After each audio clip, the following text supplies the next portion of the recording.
Welcome, everybody. I'd like to welcome everybody to the regular City Council meeting of January 10th, 2024 to session. Mayor David Romero. Here. Councilor Barbara Casey. Here. Councilor Michael Montoya. Here. Councilor David Ulivari. Here. Thank you, Mr. Mayor. We do have a quorum. To Councilman Montoya to pledge of allegiance.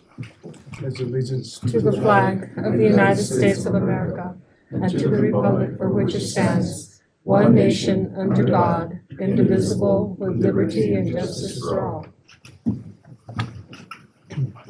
Councilor Casey, this in a moment.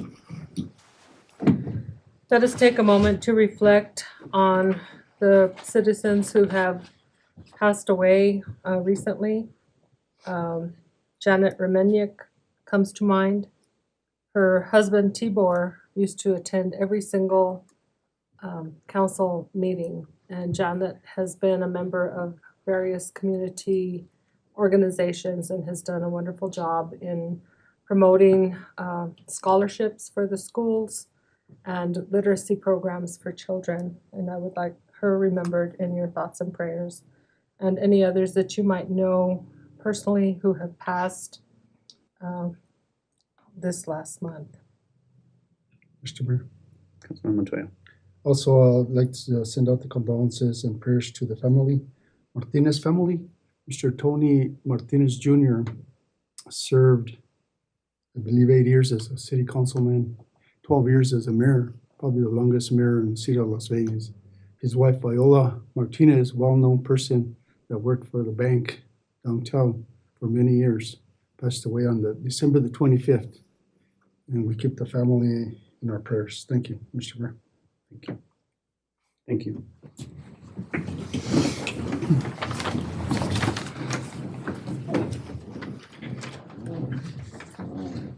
Mr. Mayor, approval of the agenda. Yes, I was just reviewing this. I know we have some, an attorney, and there might be some legal. So I was going to ask that we amend the agenda to, first of all, remove item 6.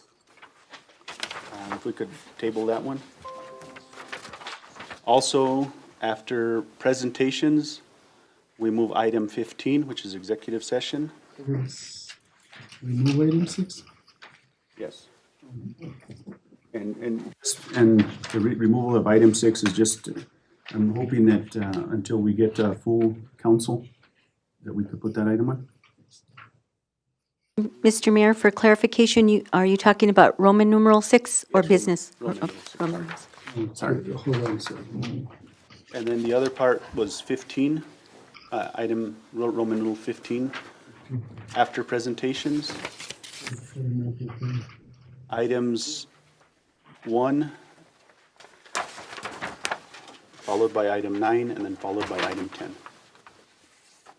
So executive session after presentations and then items, I'm sorry. Number 1 first, business item 1 business item 1, after presentations. after presentations, and then executive session, just because 9 and 10 are potentially, I don't know if we're going to need the attorney, but he'll be available at that time. So so executive session after 1, and then 9 and 10 after that. Because 1 has to be a public hearing, so he's going to be online with us in open.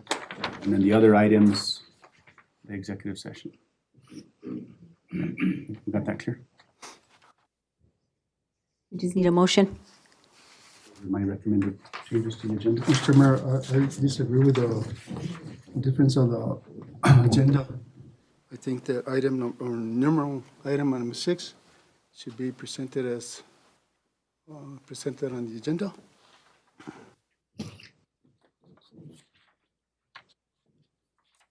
So I have a recommendation, so, my suggestion on that is just that, we have a full council, prior to making that decision. Well, we didn't have a full council when we appointed a mayor, so I don't know what the difference would be. There was no possibility of having another council member at the time, Mr. Montoya. There's But not gonna, we won't go there. That's a recommendation. I'll take any motions right now. I'll make a motion to approve the agenda with executive item number, and also item number 1 and 9 and 10 moved, but item 6 stays on there.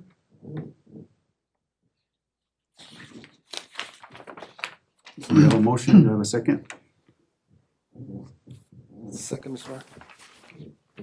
Second by Councilman Ulibarri. Just for clarification,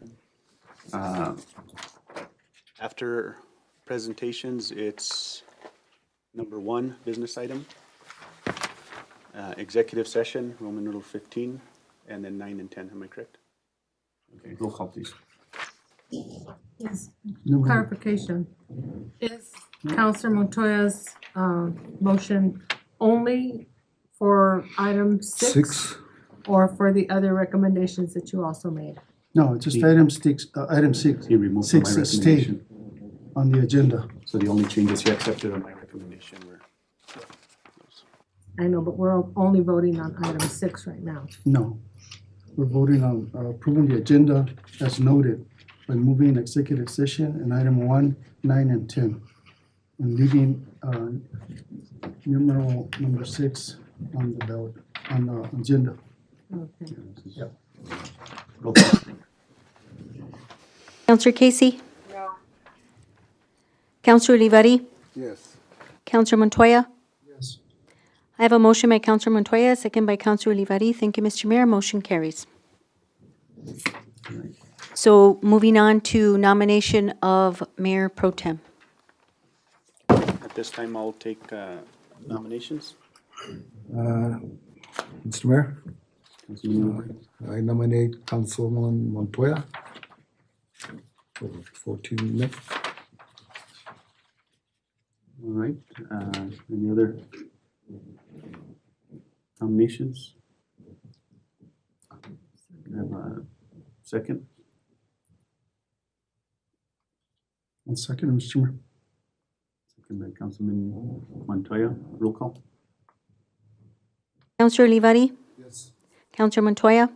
Yes. Counselor Casey? No. I have a motion by Counselor Olivari, a second by Counselor Montoya. Thank you, Mr. Mayor. Motion carries. Mr. Mayor, Councilman Montoya. I want to just thank the maker of the motion.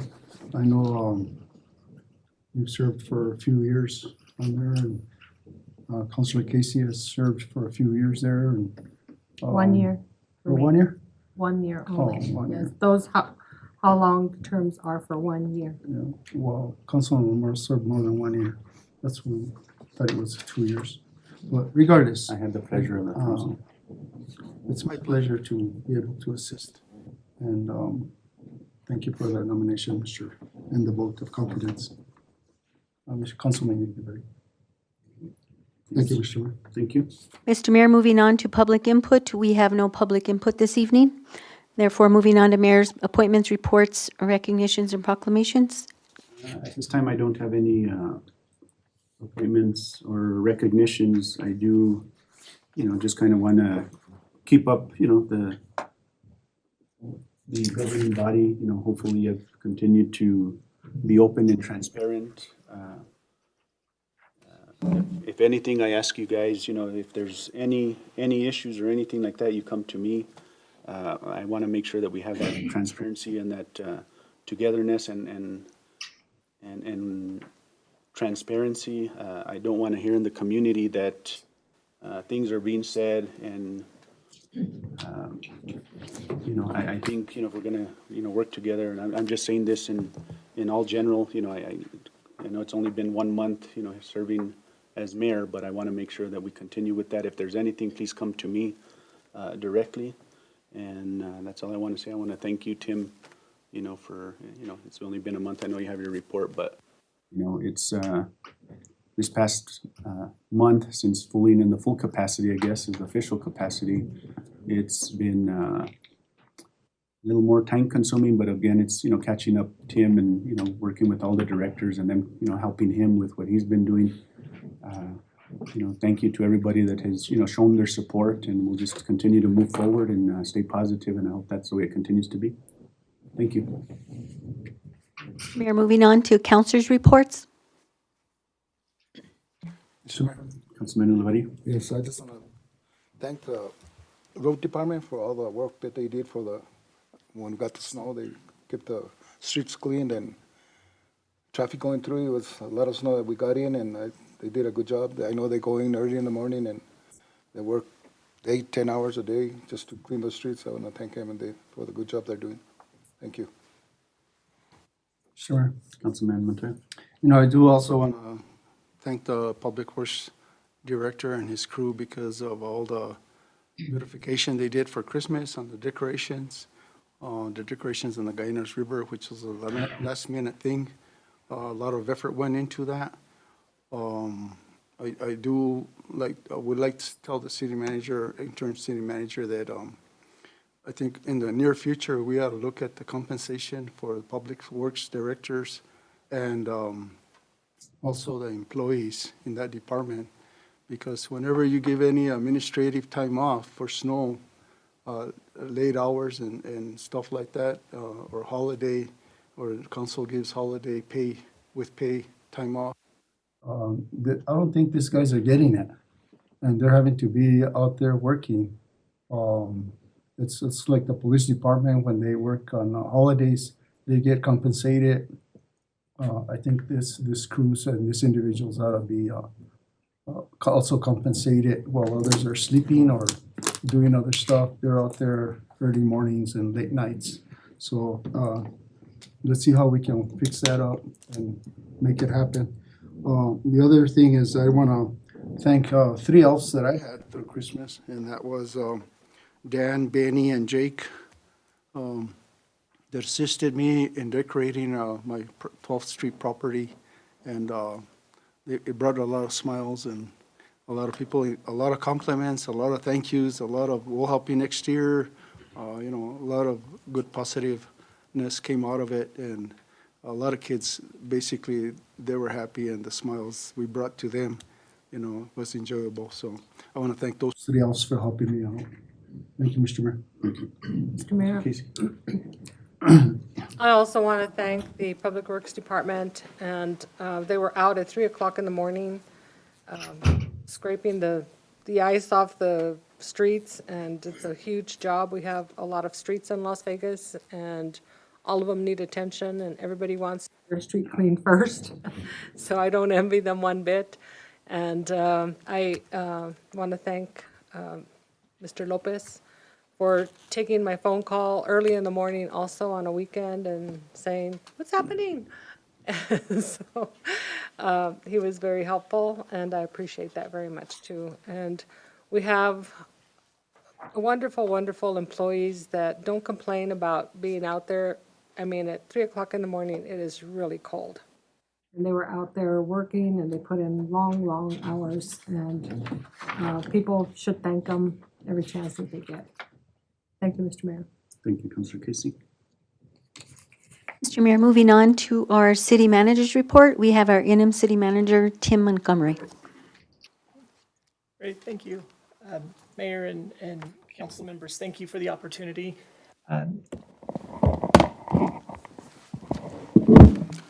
I apologize for that. But Mayor and council members, thank you for the opportunity you've given me. I'm now about 3 weeks into the interim role, have experienced administrative time off and holidays, and it's reduced really the number of working hours. And so following the sentiments of Councilmember Montoya, I agree. When we have administrative time off, it's nice to have the benefit, and I appreciate that, but there are also other staff members that continue working, and so we do need to find that fairness and find a way to compensate. So we will make sure we address that matter. I believe, Leon, if you don't mind. So my report is going to be rather short for this first session, and it will grow as I learn more of the needs and what you would like to hear. But I will start with one of our traditions, and that is welcoming new city employees. In the month of December, we did have one hire, and that's Keith Pacheco. Keith has joined as a solid waste operator 1. But I'd also like to call out, even with the holidays taking place, many interviews took place. We are on January 10th, and I have now signed 13 offers. So within the next couple of weeks, we're going to have 13 more employees coming on board, and so I'm proud to announce that the work has continued.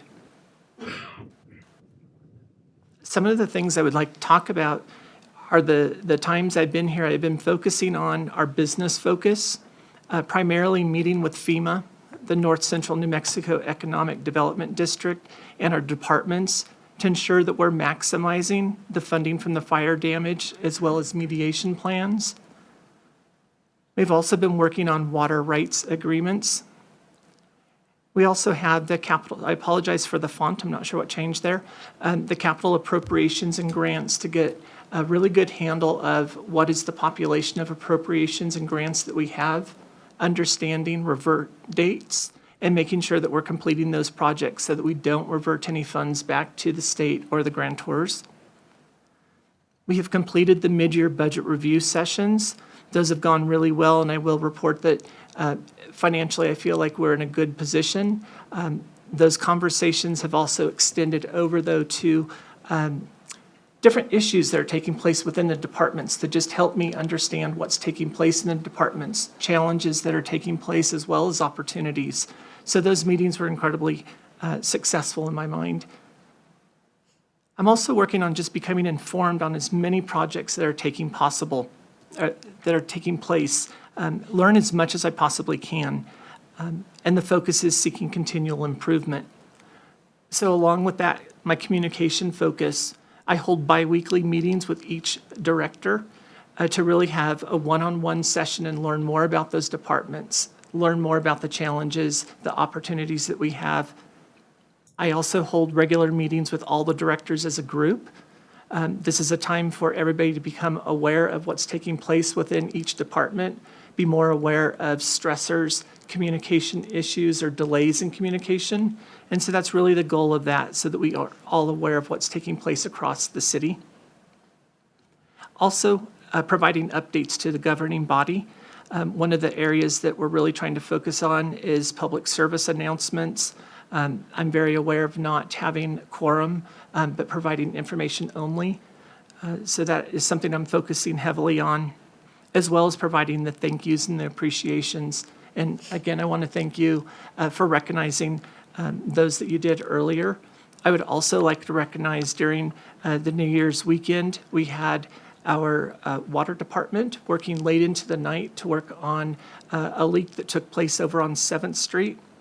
We also had solid waste working late at night over on Washington for another issue. And during that experience, a lot of communication was taking place between the directors, the staff, and then trying to relay that back over to the governing body. So I'm hoping that communication is something that I can continue to improve. Another area that I'd like to call out is, I call them my expectations, but it's the expected code of conduct that I have relayed out to our staff. Number one is safety. That's my number one rule. We need to make sure that we're safe, whether it's dealing with snow hazards, making sure the doors are locked, whatever we need to do to make sure that we are safe. Number two is respect. The way we handle our communication needs to be respectful and understand that we are all individuals and humans, and we need to respect that side and hold that separately from the work matter. My third rule is integrity. Integrity is really about being honest. I have empowered all of my department directors to take the lead of their department. I entrust them to do their job. Errors are going to occur. When that happens, we will come together as a team, be truthful, honest about what took place, and find out if the issue has to do with communication, training. If there's ill intent, we'll address that separately. But it's important that we're honest. And lastly is teamwork. We need to function as a team. We're all here for the same purpose, and that's to serve our city. And so I relay that out to the team in every single meeting. Those are the 4 rules that I have been employing. My outcome and goals is working relationships based on trust. If we follow those 4 rules up above, I really believe that trust increases and we can work together well as a team. Increased transparency with honesty. It's much easier to be transparent. And so I expect those 4 rules up above. I'll continue referring to those, and I do that in every single meeting. So increased transparency, whether to the public, to our governing body, or within each department. From that, I'm really hoping to have high work morale. I don't want to classify where morale is. I want high work morale regardless. And so that's one of my focuses. And then lastly, my direction. The areas that I'm really looking at is I feel, even as interim city manager, and regardless of the amount of time that I'm in this seat, is that we need to have a strategic planning session to really understand where's our direction. Right now, I feel we work in just a mode of operation, and I don't know that we have a clear direction within our departments, and that's something I would like to address. We'll also be focusing on the 2025 budget and looking at our organizational chart at that same time. Many of the conversations that we had during the mid-budget review sessions will be incorporated into this session or this timeline as well, to really look at what are our needs and prioritize accordingly. I also want to make sure that our master plan is a living document. Our policies and procedures are the same. Those should be living documents, and we should be working with them on a routine basis. So that's one of my focuses. So that's what I'd like to present. Thank you. Any questions? Jim, I just kind of want to bring out, and I know you haven't, something you've been looking at, procurement codes, bids, stuff like that is something that, that the governing body, is something that, the procedures on what's been done in the past and moving forward with that, that's something else that, I know it's not here, but I know you're looking into that. Definitely. The proper procedures on accepting bids, things of that. Yes, sir. And if you want to touch up on that, if you can. Definitely. Yes, sir. Thank you. Mr. Mayor. Mr. Montgomery, I know we just came into the interim city manager, but we had a skating rink that we put almost a couple of years, and I was wondering what happened to the skating rink this year. I don't know if your directors didn't put it up or anything like that. I don't know, maybe talk to the directors and see what happened. Yes, sir. Thank you. Will do. Okay. Mr. Mayor. Well, that's a pretty good first report. I'm glad that's kind of leadership that you want to foresee. The city of Las Vegas with your employees and directors. So, I mean, that's pretty high goal, pretty high standards. And I hope that we can accomplish them. I do want to ask if you touch base on the health damages that have been done on the roofs and building structures and automobiles, and where are we at on that? So, yes, sir. So those quotes are starting to come in to give us an idea of how much damage has really been done. I'm going from memory here, but it's about 35 vehicle units that have been damaged. We're trying to come up with the total of what is the actual payout from insurance, which vehicles we should actually declare fully damaged and write off and replace versus trying to do repairs. So that's going to develop more over the next about 2 weeks. It should not be too much longer. Buildings, I have not been able to go through yet, so I can't speak to the building damage itself. Do they have a system yet? Can I make a quick correction? Yes, ma'am. So it's not 35 vehicles that have been damaged, there's a lot more than that. Right now, what we're looking at is 32 total losses in vehicles. Automobiles and buildings? No, just automobiles. Automobiles. And what about the buildings? The roofs, We're still assessing all that. assessing? We're getting all of that together, Oh. but it's quite a bit of damage. Okay. Thank you. The other question I had is, are we moving along? On the Rodriguez Park, on the balance of the funding that we have for that? That's what I'll have to look into, sir. Thank you. Appreciate that. Thank you. Thank you. Mr. Casey? I'm good. And I just kind of want to, to Councilor Delivery's, the whole skating rink, it is there. And I believe, Arnold, it's in a thing. I think what happened is just lack of preparation and, you want to put it last minute the way we've kind of done it. I think that's kind of what the issue was, but the city of Los still, and I've gotten this question asked of me, or did it disappear? But, if anybody wants to, we take pictures and it could be open for record that it's still in city property and it's still in the city of Las Vegas. It's just lack of preparation and setup. Planning, I guess, was the issue, so, but we do have it. Thank you. Mr. Mayor, moving on to the next item, approval of minutes for December 13th and December 20th, 2023. Mr. Mayor, I move approval of the minutes for December 13th and December 20th, and as usual, they were perfect. Thank you. A motion by Councilor Casey. Do I have a second? Second, Mr. Mayor. Second by Councilman Uribe. All in favor? Aye. Those opposed? One, we have 2 ayes, 1 abstain. Ayes have it. Yeah, I wasn't present for I know I was gonna separate them when we approved the agenda, but Okay. I spaced it out. So But the ayes have it, the motion passes. I was not present for one of them, so. Thank you, Mr. Mayor. Moving on to presentations, not to exceed 10 to 15 minutes. We have one presentation this evening by Sunny 505, giving an update on what has been completed, what is currently being worked on, and how Las Vegas is being marketed.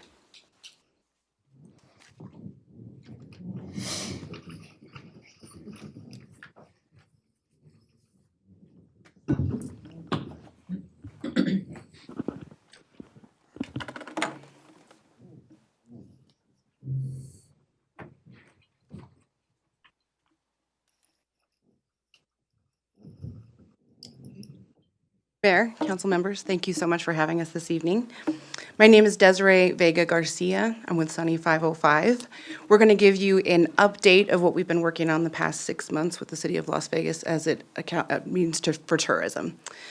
I'm going to go through first who Sunny 505 is, because I'm not certain that you're all familiar with us, what we've done so far, what we're moving into, and then we're going to go into some branding elements that we've been working on as well.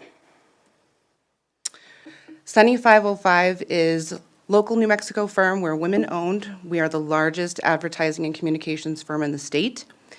We work with a lot of tourism entities, so we're very well-versed in tourism in New Mexico, and we are excited that we are able to bring that expertise to the city of Las Vegas.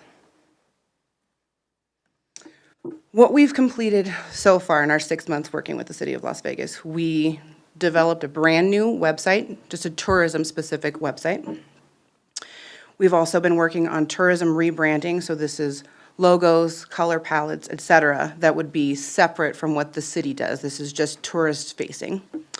We've worked with the state tourism department. We're helping to facilitate the grant that the city gets every single year, and we've worked on some new video and photo assets as a part of that.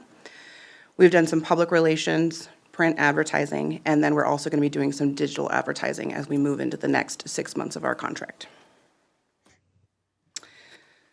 This is the brand new website that we launched, I think it was at the end of July. We essentially took all of the elements on the previous tourism website, reconfigured it, reorganized things based on what we know works really well for tourists. So as you'll see, we've got food and drink, places to stay, things to do. We've got a virtual tour up there, events. I've been able to connect with a lot of community members who've been sending events as well, which is a really important thing to be putting up on the website because tourists really love events when they're coming to town.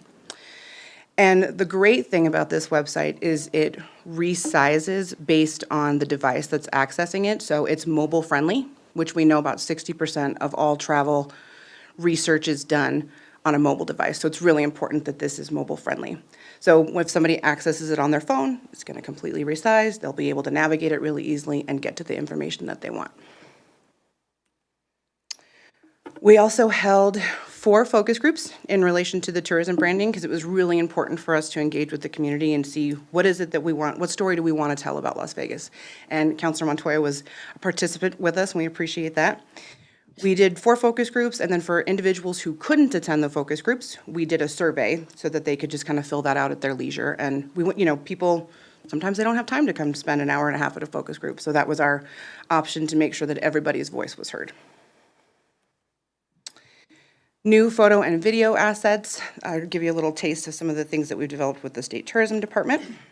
So this is great because one of the things that came out of the focus groups was all of the outdoor assets that Las Vegas has. So you'll see here we've got some assets at Story Lake, people outside camping, fishing. Those are the types of things that everybody in our focus groups talked about was really important to push as far as tourism assets in the city of Las Vegas. We also worked with some local influencers to develop some videos to promote the city as well. This is actually a promotion. We worked with Mayor on this as well. We did a QR code that went to the brand new website. There was a landing page on the brand new website, and people could sign up for the newsletter once they got to the website. And this was promoted at the Balloon Fiesta. So they used their mobile device, they scanned this, went to our landing page, and they were able to see our video. We've also done a little bit of public relations, so essentially getting the word out and the story about Las Vegas into local publications. In late summer, we did one about Las Vegas being one of the oldest 7 founded towns to visit in New Mexico. It got picked up by a local, a regional family blog, which is great because we would definitely want to be talking to families to come plan their trips to Las Vegas. And this helps with search engine optimization for our website. So more content that we can get out there about the city, it gets the website placed higher up in search engines. Then we also did an ad in New Mexico True Visitor's Guide. This is an annual publication that is disseminated about, I think it has 800,000 impressions that it goes out to. So this was a print ad that we did, and of course we used one of the images that we did with the New Mexico Tourism Department and promoted Story Lake. So upcoming, we'll be doing some additional print advertising, digital advertising. We're gonna do a regional television buy to promote Las Vegas. Facebook and Instagram and YouTube. Those are really important because people are engaging on Instagram and Facebook primarily to get a lot of information. YouTube ads would be the ads that run prior to a YouTube video playing. So if you click on a piece of content and you fit our demographic, the ad will be served up to you. And then we'll finalize the new tourism branding, which previous administration had us working with a group of community members to kind of finalize all of those branding elements. And Deed is going to walk us through where we're at right now. This is not final by any means. And there has been some discussion about doing some additional tweaking, but wanted to just kind of give you a sense of where we're at so far.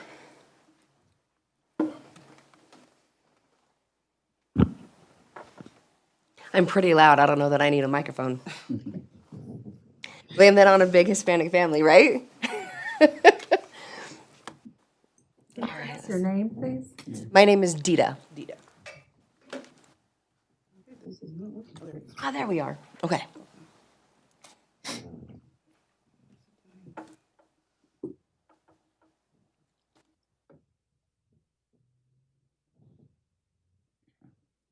There it is.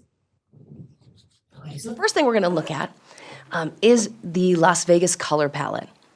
And I almost want to bring you up my printout because where our team and our design team was able to pull this amazing array of colors, we went through and took photos of landscape in Las Vegas. We took pictures at Hermit's Peak. We went to the different valleys. We went around town, and we found the colors that were most prominent in Las Vegas. So in the group that we were working with, we had a photo where we literally circled, this is the yellow that you find in the fields where the mountains meet the prairie. That purple is the color of Hermit's Peak at sunset. Those are the greens of your trees and the 2 different tones of blue in the sky. So that's what landed us on that color palette.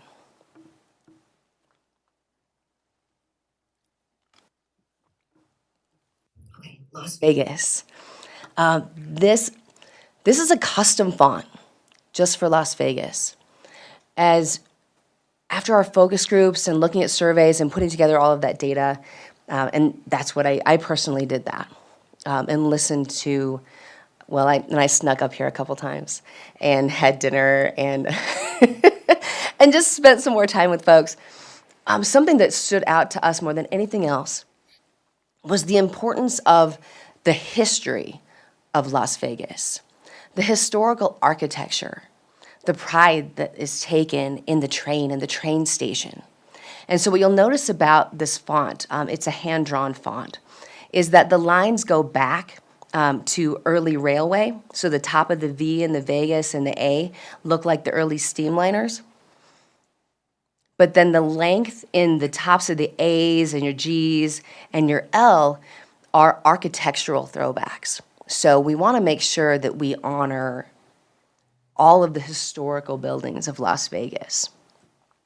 There's also a lot of motion in this one, and it was important that we put that in really because Las Vegas was and still is a thoroughfare. It's a hub. You are in Las Vegas, and it takes you to anywhere you want to go in New Mexico. If you're in Las Vegas, you can go to Story Lake. You can go to any number of national parks. You're a stone's throw from everywhere else. And so the motion in these letters has to also hearken to that as well. So we can also talk a little bit about colors. I know that the group, we spent like 2 or 3 meetings talking about what color Las Vegas should be. This was one that everybody really loved. Here it looks almost like an oxblood red. It's actually more of a brick red, so it looks more like the historical buildings. Again, it's to lean back and to talk about the history of Las Vegas. With the blue, let's talk about the skies. I don't think there's anywhere else in New Mexico, and I'm from Albuquerque, that quite has the same thing. You come over the crest, and there it is. So let's take a look at a couple of other iterations. The group had also voted on, they liked the sunshine yellow, and that daisy yellow as well for Las Vegas. Very friendly. What's nice about both that red and the bright yellow is digitally they print really well. On print ads, especially with some of our tourism pieces that highlight the beauty of the sunsets at Hermit's Peak, and a lot of the landscape, the yellow really enhances all of that background.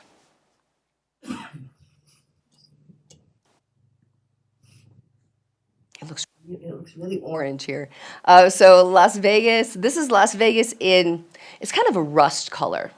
The rust is a little bit friendlier than the brick red. It also photographs really well and shows up well digitally. It didn't have the same emotional tie as the other red did with the members of your community. And that's where we're at right now is the deeper red and the yellow are the ones that have spoken, I guess, have rung the truest with your folks so far. And I think we're okay here. Do we want to talk at all about the tagline? Your presentation. Okay, then yay, then I would love to. We could, I would love to talk about the tagline. I'll attack you at the end. We get an after talk to you. So, oh my gosh. There's all of them together. There's all of them together. You know what? I had so much fun researching for these taglines. I snuck up a few times and spent the night. I think you guys have the best Blakes in New Mexico. And for a while, I thought it was Bloomfield. And then I was like, no, wait, it's this one. I don't know, the ice is better. So this is what Bienvenidos and why this one spoke to the group. Bienvenidos says, let's explore. Where the mountains meet the prairie, this design speaks to Las Vegas as the gateway to adventure.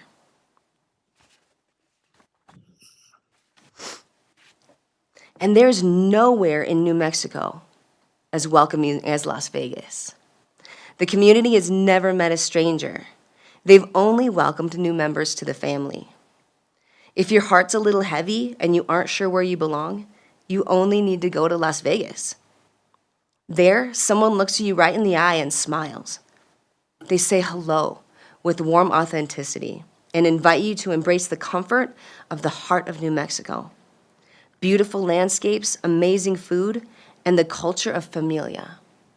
And that, I know it sounds like, what? But that really hit. I had come up one evening, I was all by myself, and I went to the Skillet, and I was having dinner alone.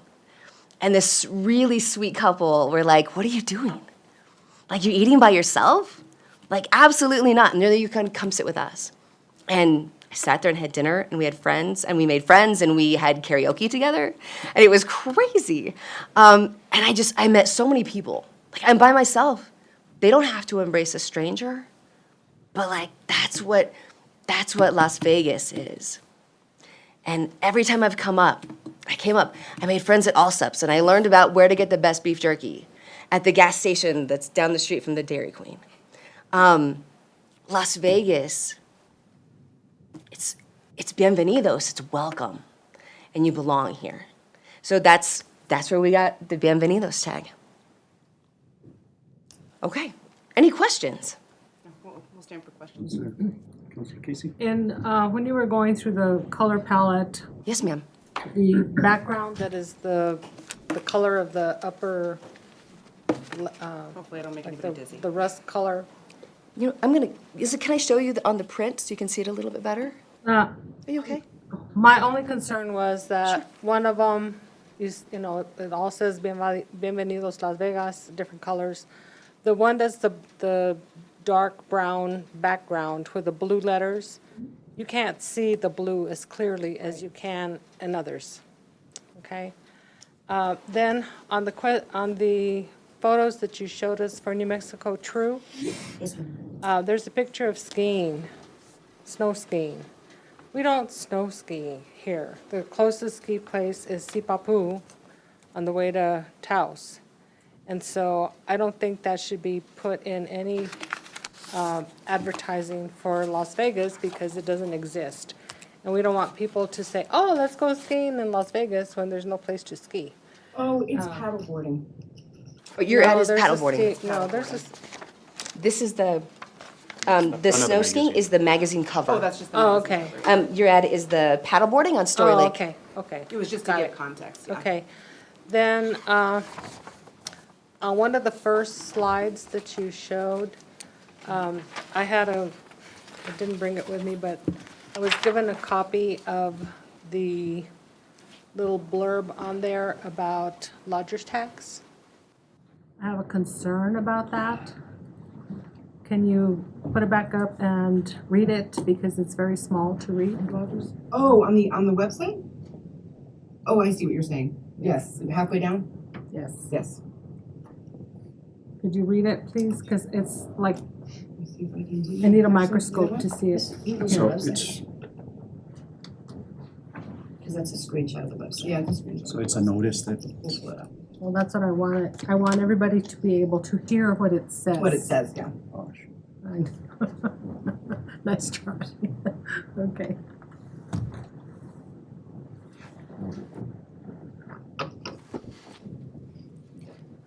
I would read it from here, but it's very tiny. Yeah, I've got it here. I'll Oh, read great. it. I had the website open. It says, "Notice of the City of Las Vegas Lodgers Tax Board.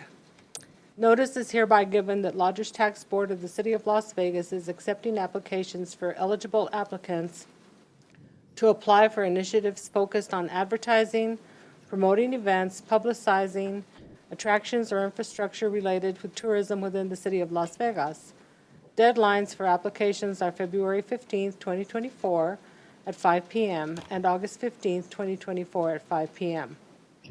All eligible applicants can acquire an application from the City of Las Vegas website," and gives the website, "or a hard copy from the City of Las Vegas located at 1700 North Grand Avenue, Las Vegas. For more information, please contact Brooke Lucero or Lucas Marquez," and gives the phone number, or via email. Did the Lodgers Tax Board agree to this? Counselor, yes, ma'am, they've agreed to the dates. I'm not talking about the dates, I'm talking about accepting applications.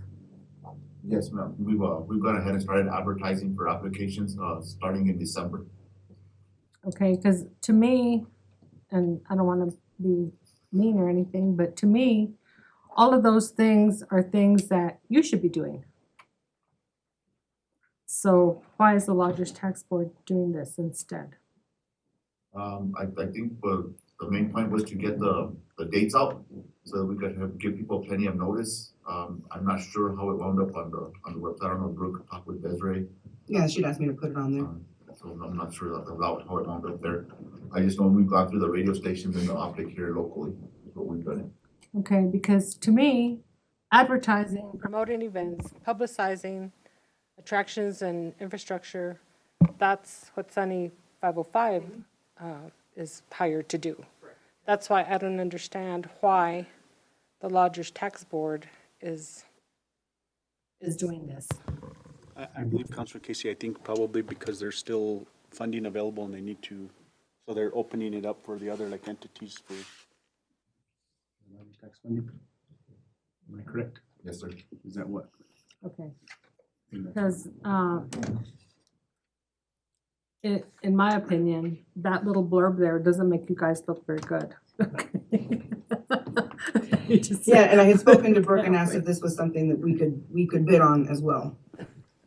Yeah. So,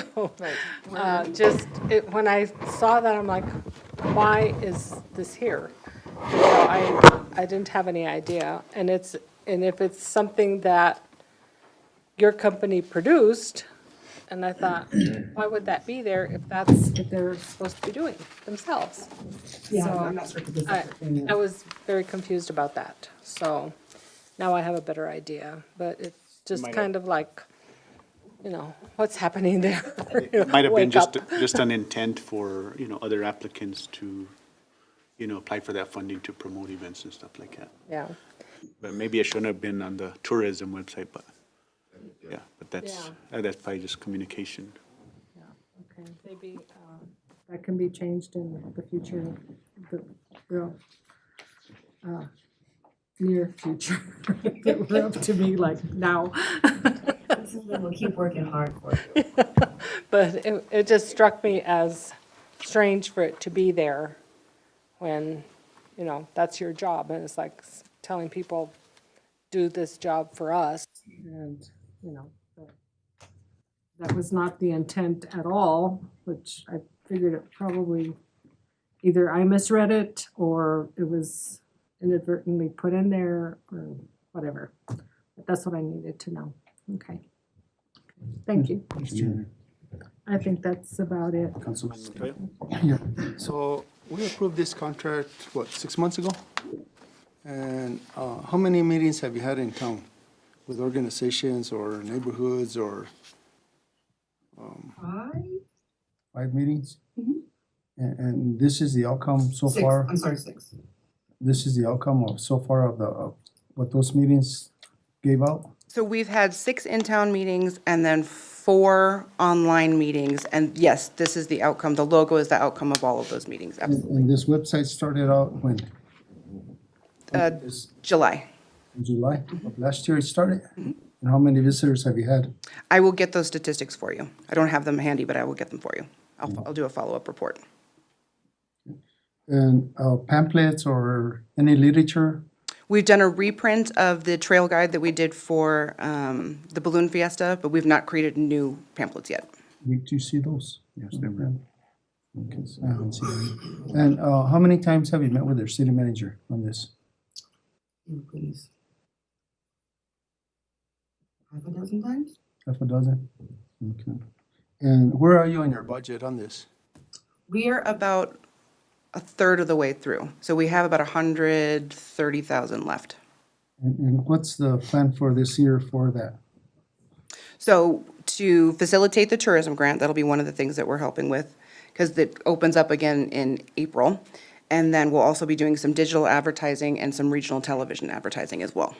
Okay. Mr. City Manager, I would like to let you know, you need to get on this contract and find out what the scope of work is and if we're on target and on both the things that need to be done and the scope of work, and then also on the funding. So governing body, if we could, and I think this is something that I've asked, if we're gonna be giving direction, let's put those in motions so that the rest of the governing body, gives the direction and not just one person? If you could put that, I mean, we could continue discussion, but at the end, if we could put something in a motion and give direction at that point to the city manager? It's really not a business item to be acting as a governing body for motions. It's not an action item. But it's direction. If there's objection to the direction, then, I mean, anyone can speak up to that. But if there's no consensus, I mean, that's fine. But all I'm saying is if you can look into that contract and make sure that we're abiding by it and that there's funding, appropriate funding still to be spent. And because, you know, I was expecting TV ads out of this. I was expecting for us to brought it out to the country, not only to around here on our website. I thought that was the intention of doing the in-house advertisement, promoting for Las Vegas. We already do billboards and so forth, but I'm pretty sure that part of the contract was to do Local TV ads to promote Las Vegas, and also public announcements on the radio station. and stuff like that. So I don't know if you've gotten to that point or not, or what, but I think that just doing a website is not gonna be enough to promote Las Vegas. Absolutely, which is why we're also working on the branding, getting that wrapped up, doing some additional ads. And we do have some TV ads that are produced already. We're gonna get them into market as well. Oh, okay. So I will work with the city manager, Lucas, to make sure we get a media buy put together and get that all approved and make sure that we're on task and we're on budget. Yeah, and on this information you presented tonight, update that information. We do have a new mayor on board. Thank you. Absolutely. Thank you, Mr. Mayor. Thank you. So, I mean, I'll just give my I guess, my input on this.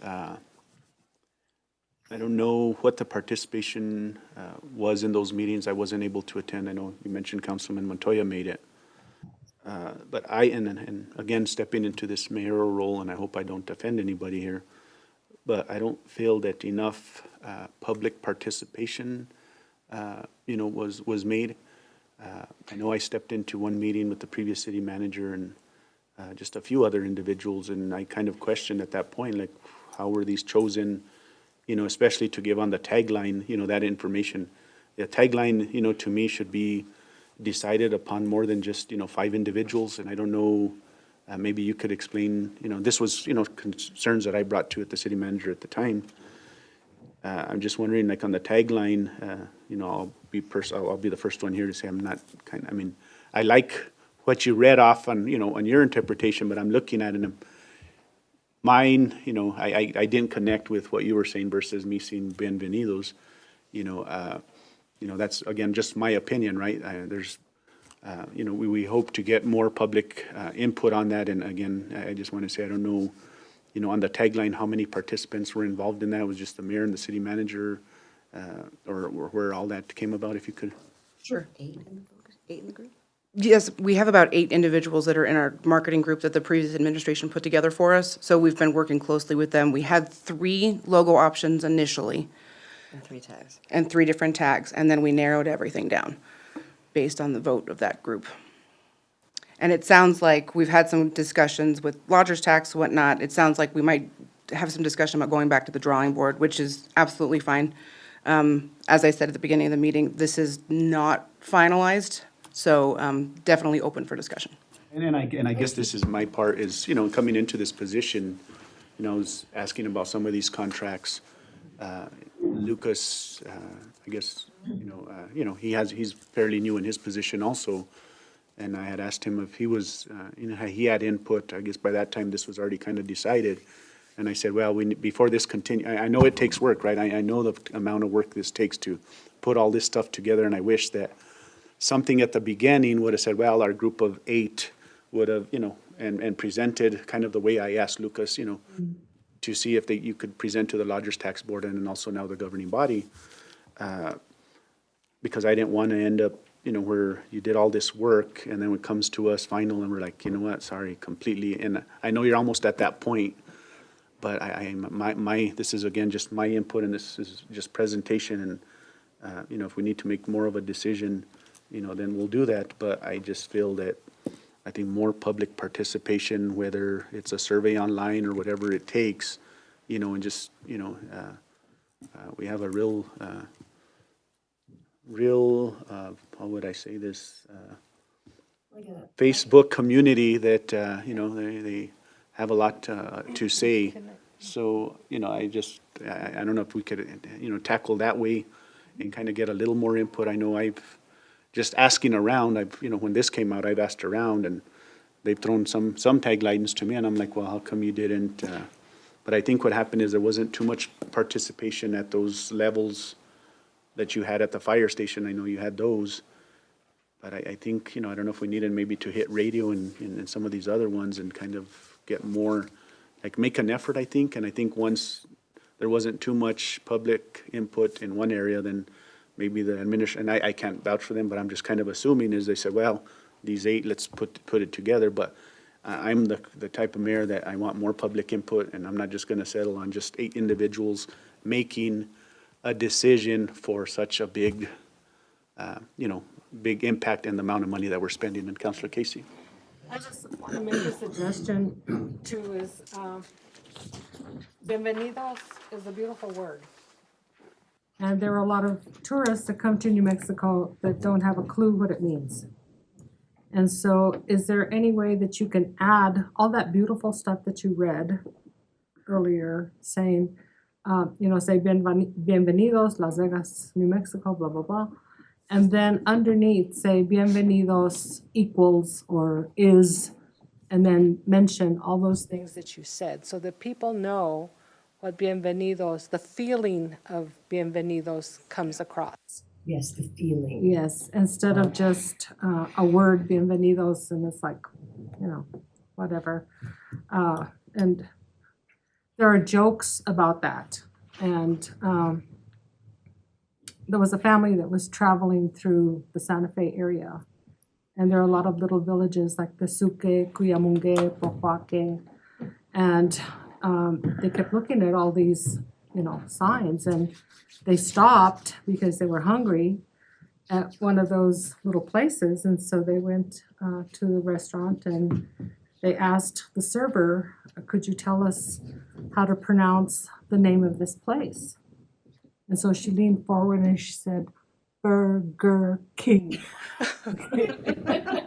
So we want people to understand what bienvenidos means. It's not just a word, it's a feeling. Feeling. It's an experience.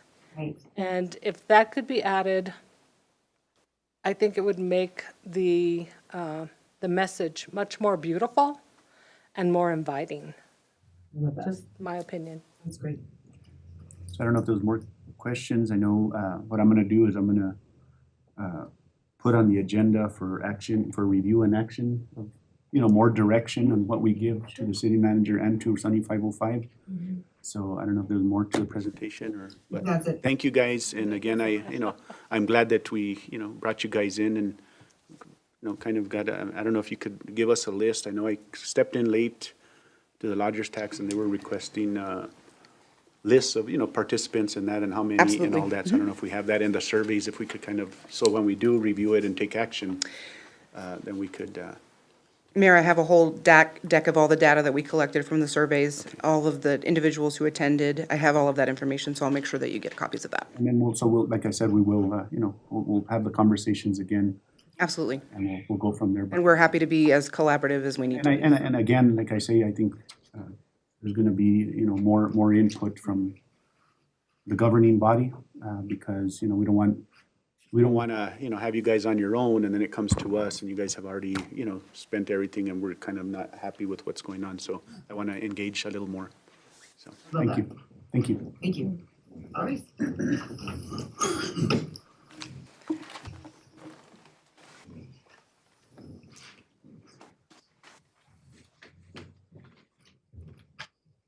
Mr. Mayor, moving on to our first business item. Conduct a public hearing and request adoption of ordinance number 24-05, amending the official zoning map from an RA residential agricultural zone to a C3 general commercial zone for property located at 2446 North Grand Avenue, Las Vegas, New Mexico, 87701. We have our Community Development Director, Mr. Lucas Marquez. All right. Thank you. Lucas, at this time, can we go ahead and get the attorney online? Yes, sir. On the phone? Yeah, let me get my phone. Did Or can we you, use this one? I think you can use this one. I think you dial the 9 and then number.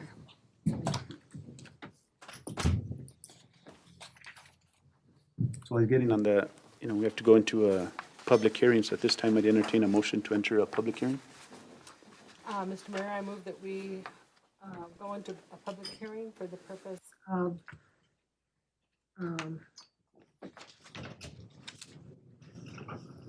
adoption of ordinance number 2405, amending the official zoning map from RA residential agricultural to C3 general commercial zone. I have a motion by Councillor Casey. Do I have a second? Second by Councilman Yellowberry.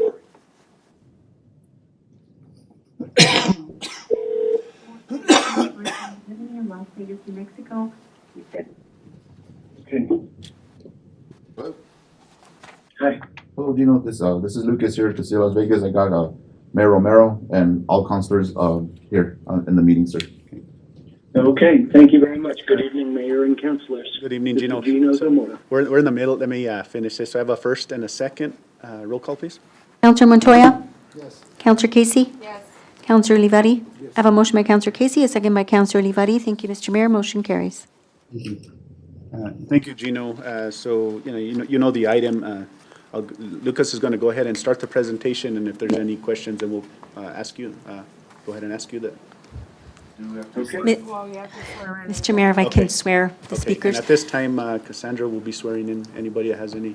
Anybody that's speaking on this item, please stand and raise your right hand and state after me. I state your name for the record. Lucas Marquez. Under the penalties of perjury, swear that you will tell the truth and the whole truth. The penalty of perjury, I will tell the truth. Just say, you could just say yes. Yes. Thank you. Thank you, Mr. Mayor. Okay. Mayor, Council, good evening. Coming for you today to see if we could get a zone change for Mr. Rivera. On September 25th, there was a P&Z meeting held for him in regards to a zone change for his property. His property is currently at an RA zone, residential agricultural, and we want to go ahead and move it over to a C3, general commercial. The surrounding properties that are there are C3.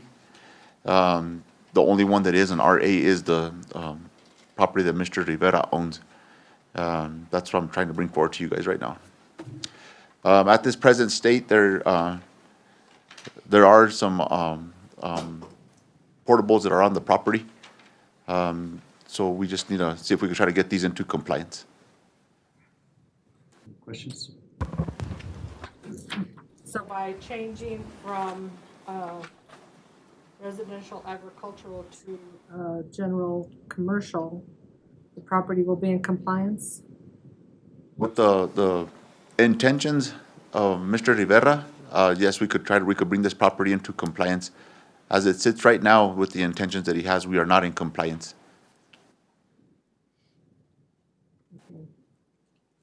Have those intentions changed?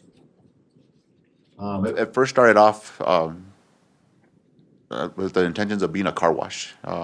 It's changed to a bed and breakfast. They're trying to change it into a bed and breakfast, but right now they're pretty much stagnant. That's where it's at right now, just a bunch of vacant buildings that are on the property. Okay, so, Mr. Rivera, if we approve the change, then your intention is to make it into a bed and breakfast? Absolutely, yes. Okay, do you have a timeline or anything like that? You know, maybe within 6 months, it may be coming to fruition, maybe a little longer, but everything's in motion. We touched on this the last time that I was here with you guys. We touched on it, and the only thing that was holding me back, like I told Lucas, was the only thing is that I needed a landscape plan and a parking plan And I went ahead and I've done that. So I've got the renderings, I've got everything. And as far as, I've gone and I've done everything that I needed to do with, I've been compliant with all the necessary, surveys, topographies, CID. So I've gone and I've done everything that I needed to do. But there was probably there was a mix up in some of the paperwork, as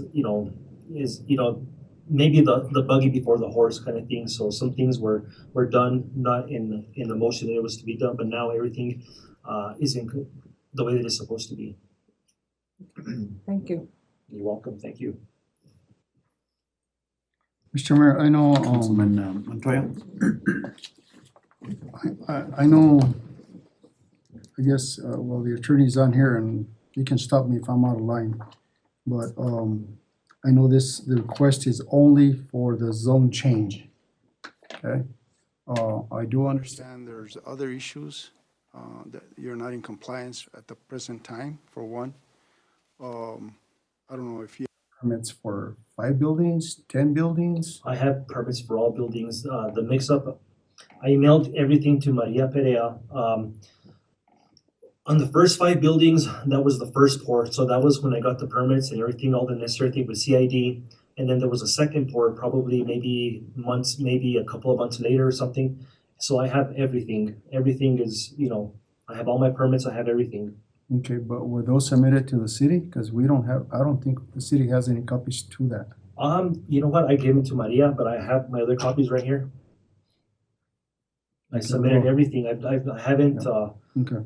yeah. Well, when we cross that bridge, then we'll have to revisit that. Well, I have everything here. Yeah, but we don't. But that's what I'm saying. Okay. If you want to leave us some copies of it, that's fine. If not, we'll visit it at that time. I know you're not applying for business plan or anything like that right now, but again, keep in mind, when you come back for the actual business. Yes. We do have the ordinances in place, like I mentioned the last time, that every one of those structures would have to have their own separate meter for gas, water. Absolutely. And then the sewer was another stumping hump that we had. I don't know where you're at with that, or the city's at with that. But I'm just saying, those things need to be ironed out before the next step goes through. Okay. And I want to just try and stick to this zone changed for today. Okay. But be aware that all those other things gotta be in compliance before we move forward on the whole development of it. Okay. In order to come into compliance, I would request that you give Mr. Marcus some permits for all buildings that are in that building, in that property. Okay. Yeah. Because I know you probably need to get DOT permits also. That I've gotten those already. That was the first thing that I did. Yeah. Those are basically the concerns that I had is, like you said, putting the cart before the horse on a lot of these things, and right away you throw a big red flag on the city part of it. It's not, we're not trying to be anti-business or anything like that, but there is a procedure. Yes. And if city staff, I don't know where they failed on the permits or not, but we'll move forward. It was never my intention to put the buggy. I came in here and I tried doing protocol, everything, to the best. Apparently it was when other people were working here at the time. It was because of them that things weren't done correctly or in methodical, in order the way they were supposed to be. So. And you completely understand that this, if we adopt this tonight, this will be only for the zone change. Yes, I understand. And that's it. Okay. You will have to follow, and that's in order for you to be in compliance. Yes. And then from this point forward, you'll have to follow the whole process. Yes. And there's no guarantees. We don't want to tell you that that's going to happen, whatever plans you have, because the plans have changed, to my understanding, 3 times. No, they've only changed twice. It was first gonna be a car wash. Yeah. And then the last time I was here, everybody was in compliance, everybody was going to give the okay. And then Wiser, when she was working at the time, she raised her hand and she said, well, it's in the minutes, everything's in the minutes. Before we go ahead and say yes, Mr. Rivera, he needs to get a parking plan and he needs to I understand that. get the landscaping, and those were the only two things contingent to me getting my But I recall that it was gonna be office spaces or office supplies, one of the buildings. And Well, then it is- other buildings were for different businesses. yes, like, Type so of I have a business. plan in Yeah. motion where, Okay. I have, well, Okay. we'll touch on that. Mr. Zamora, Yes. did you have, Yes, and I know you had a chance to review this, I know, just, do you have any input into this? To make sure that we're. Sure. Yes, I've had an opportunity to review the application, Mayor and councilors. I've done some legal analysis. I've also reviewed the code as it relates to the residential agricultural zoning. I think Mr. Rivera is doing a good job, following a good process. I've also spoken with Mr. Marquez. The most important part, and I'm glad everyone's talking about the buggy before the horse or the cart before the horse, is 3 separate steps started to collapse in on each other. And it's very important that we keep them as 3 distinct separate steps. The first being annexation of the property, which was already completed. And then second and most important is to get the zoning in place so that we don't have any problems for Mr. Rivera being out of zoning compliance when it's a residential agricultural property. So that's tonight. That's the only thing that's on the agenda. We'd be going outside the Open Meetings Act if we added the business plan and any other permitting tonight. All that's on the agenda is the zoning. And then that keeps the proper third step. Now the zoning's in place. Now we're in compliance with the zoning as far as the business plan goes. Let's bring the business plan in as step 3 at a future meeting for full review after Mr. Rivera has worked with staff. So I've reviewed it. I believe it's up to the council, the mayor and the council, to decide on the zoning. But I believe everything is in place so that you can make a decision on the zoning. And I do think it's an appropriate conclusion that the development plan or the business plan come back at a future meeting once everything's in place. Okay, any questions to the attorney? So, Mr. Mayor, a question for Mr. Marquez. So on this notifications, we didn't notify anybody within so many feet, all the neighbors? on this? Yes, sir. No, that happened on the September 25th meeting. This is bringing from the September 25th meeting. And we also put more notice again. Oh, you put We did notice again, yes. We posted again. because it wasn't on the packet, but okay. Yes, sir. We posted again, sir. There should have been in the packet a picture of the posting. Oh, There okay. was. All right. Thank you. Mr. Mayor, if there's no other discussion, I'll ready to make a motion on this. We have to move out of public Motion, hearing Yeah. first. Okay. So a motion, Thank you. I entertain a motion to enter back into regular session. So moved. So moved by Councilman Montoya. Do I have a second? Second. Second by Councilor Casey. Roll call. Counselor Olivari? Yes. Counselor Casey? Counselor Montoya? I have a motion by Counselor Montoya, a second by Counselor Casey. Thank you, Mr. Mayor. Motion carries. And at this time now, the item on the agenda is presented. Mr. Mayor, first of all, I want to thank Mr. Marquez and his staff for working on this. I know it's been a complicated issue since day one. And I'm glad that we've come to terms and understandings and not just fly away or lose a business. But we are here to, As our city manager indicated earlier, we're here to work with our community, our business community. And with no further ado, I'd like to make a motion to go ahead and accept and approve the adoption of this ordinance 2405. And this is a recommendation also of the committee. Planning and Zoning. A motion by Councilman Montoya, do I have a second? The zone change. Second, Mr. Mayor. Second by Councilor Casey, roll call please. Counselor Montoya? Counselor Casey? Counselor Olivari? I have a motion by Counselor Montoya, a second by Counselor Casey. Thank you, Mr. Mayor. Motion carries. Yes. Thank you, I'd like to Gina. thank you all for, for all your work. Thank and I'd you. like to thank Mr. And we're going into executive session. I don't know if we will, but if there's any need, I'll let you know. Okay, thank you very much. Thank you, Mayor and councilors. Congratulations on election, and I wish the entire city of Las Vegas just a happy and prosperous new year. Thank you. Thank you. Glad to be working with you. Thank you. Mr. Mayor, next on the agenda is executive session. Mr. Mayor, I move that we exit regular session and convene into regular session. I'm sorry. I have all mixed up. Let me start again. Mr. Mayor, I move that we exit regular session and convene in executive session for the purpose of discussing the renewal of the city clerk's professional contract and discussion and review of applicants submitted for police chief in compliance with the Open Meetings Act, NMSA 1978, Section 10-15-1H2, limited personnel matters.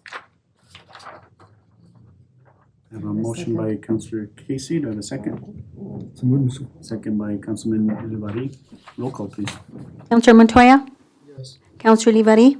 Counselor Casey? I have a motion by Counselor Casey, a second by Counselor Olivari. Thank you, Mr. Mayor. Motion carries.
At this time, do I have a motion to Well, enter? we just now came on. Yeah. Okay. Mr. Mayor, I move that we return to regular session after having been in executive session for discussing the renewal of the city clerk's professional contract and discussion and review of applicants submitted for police chief in accordance with the New Mexico Open Meetings Act and NMSA 1978, Section 10-15-1 H2, limited personnel matters. No other items were discussed, no votes were taken. I have a motion by Counselor Casey. Do I have a second? Second, sir. Second by Councilman Ulibarri. Do I have a roll call? Counselor Leoferri? Counselor Montoya? Counselor Casey? I have a motion by Counselor Casey, a second by Counselor Olivari. Thank you, Mr. Mayor. Motion carries. So next item would be request of approval for professional contract with City Clerk Cassandra Frescas. At this time, as the new mayor and the clerk being part of an appointed position, Ms. Frescas's contract was going to expire in March of this year. So I am recommending that we extend her contract through the end of my term. The end of what? My term in 2025. November. Mr. Mayor, I move that we approve the professional contract for City Clerk Cassandra Frescas through December 31st, 2025. Motion by Councilor Casey, and I have a second, Mr. Mayor. Second by Councilman Montoya. Roll call, please. Counselor Casey? Counselor Montoya? Yes. Counselor Olivari? Yes. Have a motion by Counselor Casey, a second by Counselor Montoya. Thank you, Mr. Mayor. Motion carries. Thank you, Mayor and Council. Thank you, Cassandra, for all that you do, and you've been a lot of knowledge, and I'm sure even with with Tim now on board, you're helping out the transition. So thank you for always doing what you want. Appreciate that, Mayor. Thank you. Mr. Mayor. I also would like to thank you, Ms. Cassandra Fresquez, for the awesome job you guys do in your department. I think you're a role model for the whole city of Las Vegas. That's one department that I don't think we've ever had problems with, personnel-wise or attitude-wise or anything other. Anything wise. So you have stepped into To the office of city manager when you're asked to. I think that we have one good employee with a lot of knowledge and experience, and we appreciate you.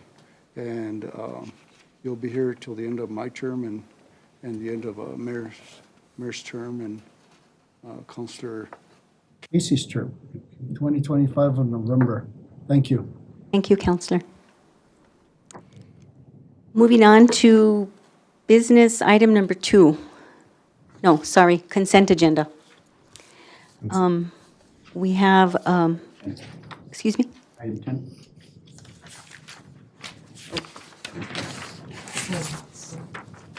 Chief. Yes, discussion of hiring a police chief and review of applications submitted by 5 applicants. We have Mayor Romero. All right, thank you, council, and to the public. I just want to note that the police chief position was posted. We had 5 applicants that qualified for review. I will state that, after reviewing the applicants, I'm at this time not confident in giving 2 names. So my intent right now is to inform and repost the position. And I will provide 2 candidates for sure by March. I want to make sure that you guys are aware I'm not going to extend this, but I don't feel that maybe we had enough time open. So I will promise you guys by March that I will give you two names.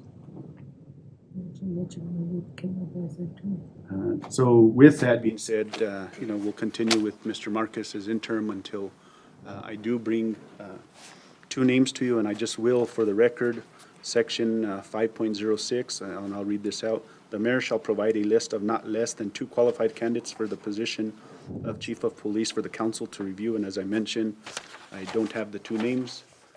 So again, it's my intent right now is to inform and repost.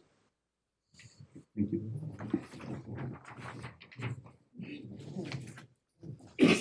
Mr. Mayor, moving on to our consent agenda.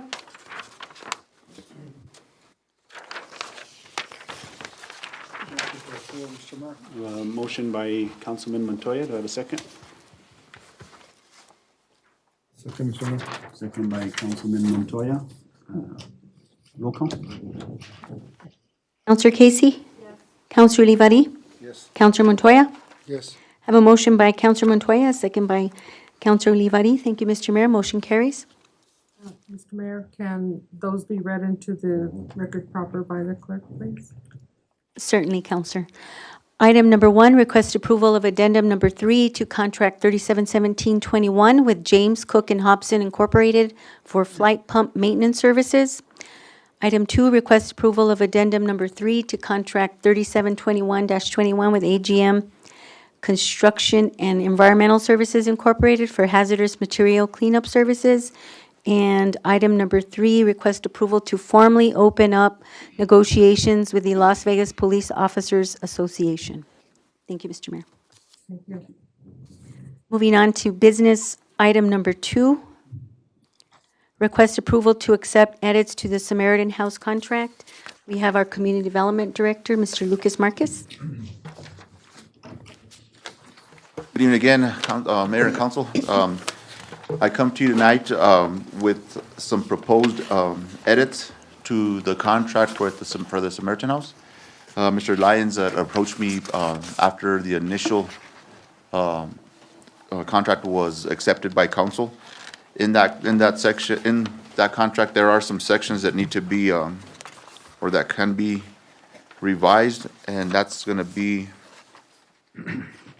I believe, on page 4.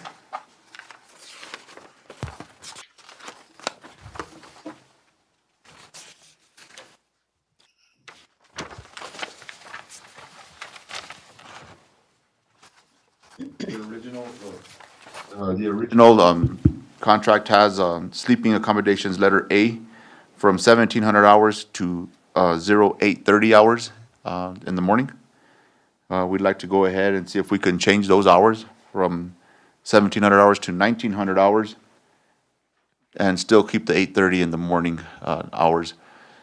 The next one that we'd like to go ahead and see if we could edit would be a complete eradication of letter E. And that one would be open a day program to provide breakfast, lunch, laundry, and computer access, open from 10 o'clock to 12 o'clock, Monday through Friday. Reason being is, we've had a little bit of rise in the homeless population. It's kind of really, it's a drain on the Samaritan House right now, and we're trying to make sure that we have enough funding for them as we get to You know what, the later months. Lucas, Yes, sir, Mayor. Mr. Lyons, I think it would probably be more proper is, I guess, since you're the one requesting this, that you present these changes, if that's fair. Sure. You left out D, or just, yeah. I'm sorry about that, Mr. You left Marquez. out item D. It's just reworded, but. Oh, I'm sorry, I reworded, I took out a couple of words that were there. Yes, sir. Thank you, council members and Mr. Mayor. There was a couple of areas in the contract that, when you all approved it, you approved the grant amount, and then you asked us to go back and revise the existing contract. And we were in that process, and this is why we're here today. There's a couple of things in there that the amount of grant, and we're very thankful for it, will not cover. And that's that we currently have a day program called Day Services, Monday, Wednesday, and Friday, from 10 to 12, that provides lunch and snacks, and showers and shave and computer and other stuff for individuals that was in existence prior to us coming to you all. But when the contract was presented to you all, or the request for funding, the contract needed to be perfected, and in there was language that said that we would be open from Monday to Friday, and there's no way we could afford it in the amount of money that you have granted us. In addition to that, there was an extension of hours. Samaritan House has always been governed by the temperature. So if the temperature drops below 40 degrees, we're naturally open until it goes back up to 40 degrees or past 40 degrees. Well, you know, the weather today has been consistently below that. And what that correlates to is leaving staff on board to supervise the guest until the temperature exceeds 40 or until the next day, so it runs into the dinner time. That's another area that was put in here that I just want to be fully in compliance with the contract and the way that you want it and what you need. And also, frankly, to request in a very near future, preferably this month or next month. The population here in Las Vegas, we had 5 COVID in the beginning of the month that we got hit with. Samaritan House has to separate and isolate those individuals so they don't contaminate the rest of the community. That was unanticipated. As well as the weather staying consistently below 40, I mean in the dangerous range, I'm talking 26, 28, 30. We have to stay open, and those were not fully appreciated. And we had another proposal that didn't reach you, but we've now got it back into his office to take a look at that. We're requesting so that we can run that day program more efficiently, but we need more funding.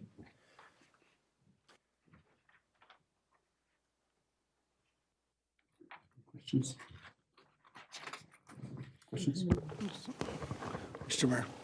So what was the original amount after all? Counselor, the original amount was for 50,000, sir. Yeah. And how much would it require to open up those services during the day? We're estimating. And there's one other segue I should share with you that is, unlike in the past, the population is sicker. They're much more addicted to the fentanyl and other substances, and they are very rowdy. And so we have to add a security guard there for our protection and the communities too. And so the proposal that we have that I've left at the, I've sent to both of them, is asking for $40,000 more. Till July. Yes, sir. Till July or till the weather warms up, till April or? Until, well, the day center goes through the summertime because there's a need still. You still have homeless population in the summer that we, the day center is really more than just a shower and the shave and stuff. We assess them if they allow us to, and we get them into treatment or direct them into treatment so that we can positively affect, the larceny that's happening. That this drug is really a pull on them, and they tend to do petty crimes. So will you be asking? The same from the county? We've been asking the county, sir. I've been emailing and calling and to try to get on their agenda, and we will continue to try to do that. We also did something that you asked for last time that I think may be remarkable to you, but we actually identified where these individuals are coming from. And there's about 50% are from here. And then the balance are from San Miguel County, generally speaking. And then we've isolated it down to, narrow it down to communities like Mora and surrounding that we found to be a place that we're also going to approach the best that we can to try to get funding from them. You have been clearly the most gracious to us, and we appreciate that. And without your support, it would make things much more difficult. But we are in a place right now that the need is true. We cannot sustain what we're doing now, and it's just inhumane to kick them out at 7:30 in the morning when it's 28 degrees. It just really is. That's it. Also, I should mention that just one other thing. Samaritan House is not limited to the needs of the community of the homeless. We have a robust food distribution program that has exploded. We have over 500 families in this community now that are asking us for supplemental food. We've successfully written grants for those and are supporting ourselves with that. We're not asking for anything in that area yet. But I can tell you that it is it's coming forward, and I don't know what that means to all of us, but the need is there and it's genuine. So, Mr. Mayor, so how long before that contract goes to our director or our city manager? They have it now, sir. Or I it has sent it it now? out to them. And so are you guys waiting for direction from us on that one? or? No, sir, it was just presented to us this week, so what we're doing is trying to put things together and try to get it to council as soon as possible. I still gotta sit down with the, city manager Montgomery and discuss it with them Yeah. and see if we can get here hopefully by about February.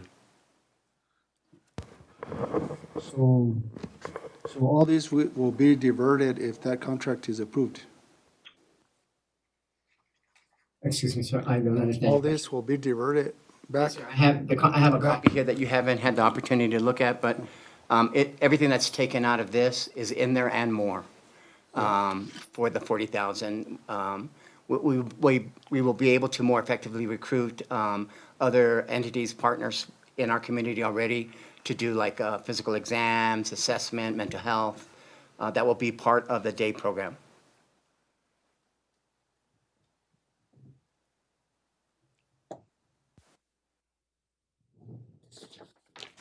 Thank you.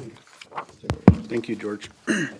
Mr. Lyons, I hate to always be like this, but the timing that you come is always at the coldest times of the year. I don't know if you have predictions and you're like, okay, I'm gonna show up, every time this contract comes up and it's, puts us kind of in a bad predicament, and I'm always put, I'm always gonna ask, the questions that need to be asked, whether they're popular or not. One thing that I noticed here is you have item F that was included, have a fire inspection conducted on Las Vegas Fire Department. Has that been done? Are you up to code?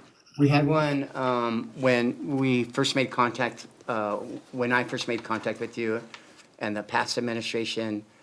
We had all your agencies come and visit us at once, zoning, fire, and they did do an inspection. I've tried to make contact with the chief as of recent as today, and it rang and rang and rang, and I will continue for a re-inspection, because I understand that's what's necessary for your license now. And then, I don't know, where are we at with the business license? It's, He just was trying to get hold of the fire chief, Mayor, so that he could go ahead and complete that process before he comes to us. That's the process for the business license now, sir. So, okay, so that kind of even brings some red flags to me. We made payment in November, December, well, we're licensed now, sir. Our license is not expired. the business license? They have a business license till March, and then that's when, if they don't do it by March, then they'll go into default. Because I had asked and I was told. They haven't renewed, I'm sorry, sir, they haven't renewed their business license for this, for 2024. But they got till March is the deadline. But I think the fire, to me, again, and it's here within the thing where it talks about licenses on page 5. Licenses, Samaritan shall obtain and maintain throughout the agreement all applicable We are professional and licensed, businesses sir. license. And we are in compliance right now. But we don't have the occupational or the fire Yeah, inspection. we do. Yeah, we do for that last license. We automatically have it done. That's already been done. We're talking about renewing. When we renew, he was nice enough to make sure that we were aware that the new procedure is that the fire marshal re-inspect again, but we've already been inspected and we are currently and properly licensed by you all and the fire marshal has already Mr. inspected. Marquez, you're on the record, you'll verify, so fire inspection and business license for up until December of 31st, and with payments we made, they were licensed and inspected. They're licensed right now, sir. They're licensed and they're inspection. fire inspected as well. And then now for this new license that they're gonna have to apply for, they'll have to go get a fire inspection before they could get a business license, period. So it's changed in that sense that fire chief is very adamant about making sure he's inspecting buildings before we're issuing licenses, sir. And the reason why I bring that up is because that was, added to this contract, so if they hadn't been done, then why was this, if it was done, and what was the reason for specifically putting this item on? The fire part, the fire one? Yeah. They can't afford, they can't afford to be opened Monday through Friday. No, it's item F. Item F says have a fire inspection conducted. So if all that stuff was done, then why was that placed on the contract? I added that one in when we brought this contract back to get it approved again. When you guys originally approved it, I had added that one in there as a safety means to make sure that they're fire compliant. To me, it made it sound like it wasn't done. But if, on the record, you guys are saying that. It is done, sir. I just want to make sure of finance that if if they haven't been and we paid, it's a red flag audit finding, just for the record. I will also state that, and again, Mr. Lyons is, we were providing service up to 50,000, the 40,000. And again, I wish we'd have these conversations, and I think Mayor Trujillo brought this up, is have these discussions about this, because it gives us time. If we're going over the 60,000, then we have to put out an RFP in order to properly fund for this and not come, when it's, again, I hate to sound negative, but if we're, again, you mentioned the scope that you're giving is the same scope of services, because of the need, because this isn't sufficient. But again, we're going into the possibly, are we gonna need to RFP that versus going over the 60,000? I mean, I understand increasing it, but if we stay below the 60, we're okay. If we're gonna pay for the same services again, that's gonna be, again, the audit finding. And I think before that contract comes before us, I think that needs to be looked into. And I don't know what your rules are exclusively, but first of all, we did pay attention to what the mayor had said. We were told to reapply in December, or now, for this amount because you got an influx of funding, I guess. I don't understand that fully. But, so sir, this is a different contract. This was actually submitted also at the same time the first one was. But because there was, for whatever reason, it didn't get to you all. And so this is it again, because what we had predicted would occur has occurred. So who said that we had extra influx funding, or? I don't remember where I came. I don't, we probably could listen to the tapes. I just, there's things to look at, I think, before that commitment is made. And that's my, again, just my suggestion to look at. But, I guess, city manager, you'll determine whatever you need to do. Any other questions on this contract, or?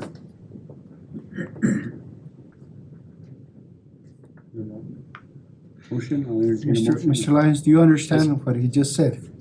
About the $60,000 margin per year? Yes, sir. I thought it was 50, and that you can't exceed that without going to RFP is my understanding. Yeah. And this is a separate contract.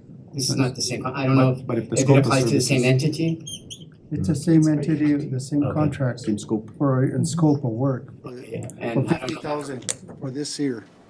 So if you're going with a contract with the city manager or economic development director, it will have to be for $9,999 for the remaining of the year till June 31st. Let's not use those numbers, Councilman. Well, we're Or what, under the 60,000. 50,000, right? Because we're 49,999 right now. No, Well, it's- yeah. Well, But either way, that's another stepping stone. But all you're doing now is, in order to be in compliance with the contract, you want us to go ahead and approve this so that, because there's no funding available for those hours or employees. That's right. Basically what it is. So Tonight's coming to compliance night. seems like, so I'll entertain a motion on this current contract as presented. Mr. Mayor, I'll go ahead and make an exceptional here and request approval to accept the Samaritan House contract edits. And, I thank you for what you're doing. because I go through there, every other day and I see those people out there freezing and so forth, and it's a, It's a tough life. And again, I mean, everybody carries their own cross.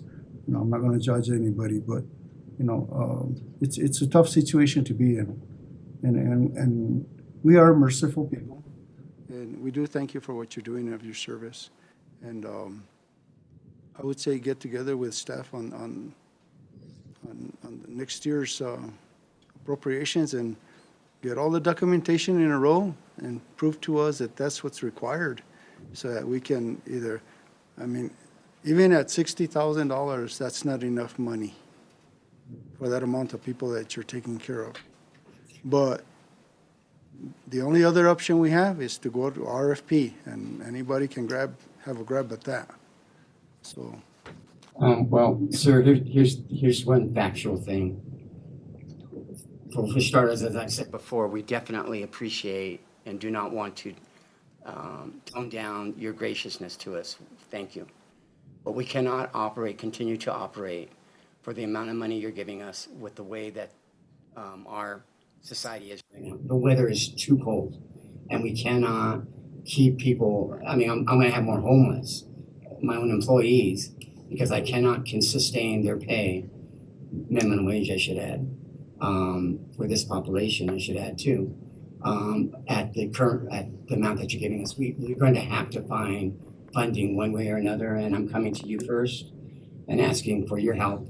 If you can't, well, even if you can or can't, I'm going to have to find it somewhere because that needs true. So I have a motion by Councilman Montoya. Do I have a second? Second by Councilman Ulibarri. Roll call, please. Counselor Olivari? yes. Counselor Montoya? Counselor Casey?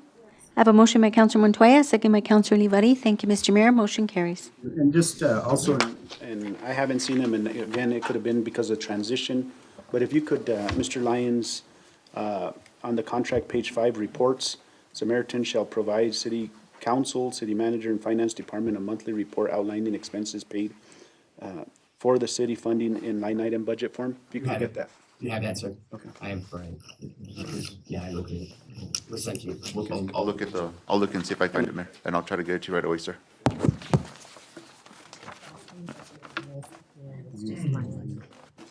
Thank you, Mayor. Thank you, Council.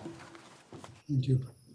Mayor, next item, item number 3, request approval to reconstruct the Community Development Department Transportation Division organizational chart by adding a transit supervisor position. We have Marcelino Roybal, our transportation manager, presenting. Good afternoon, Mayor and Council.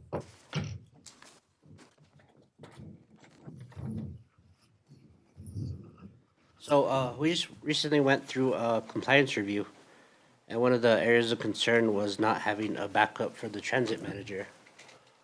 If something were to happen to me, there's really nobody to take over and just keep daily operations going. This is the second time in the past 4 years that this subject was brought up by the compliance review. So at this time, we think it's a high need, a necessity now to get that reinstated, that position reinstated. There used to be the position before that. COVID came along and a lot of funding was taken over by the state. And at the time, it wasn't as busy as it is now, so. Like, money-wise, the state took it all. Questions? Mr. Mayor, we got a copy of the audit, but it doesn't have a date on there. When was that audit done? I believe it was in September. September, okay. All I ask is that, Like a portion of it, it's all online, so I had to call the review officer to send it over. All I ask is that when every department head has to give us a report annually, that be part of your report to Mayor and Council. Okay. Yeah. That way we know what's going on there and see what corrections need to be done or if there's any funding that needs to be this would have probably, we came out in September, we should have probably addressed it right away, Okay. Yeah. 5 months later, okay.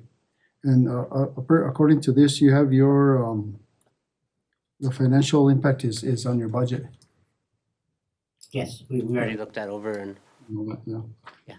And Mr. City Manager, maybe instead of advertising, maybe we could transfer an employee that would be interested on some position like this as a promotion or as a straight across.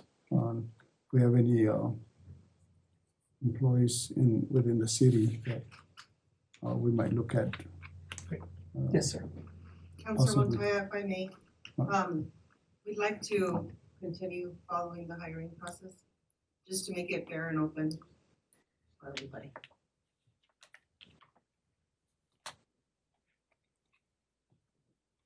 And one more thing that I'd like to add for Mr. Roybal.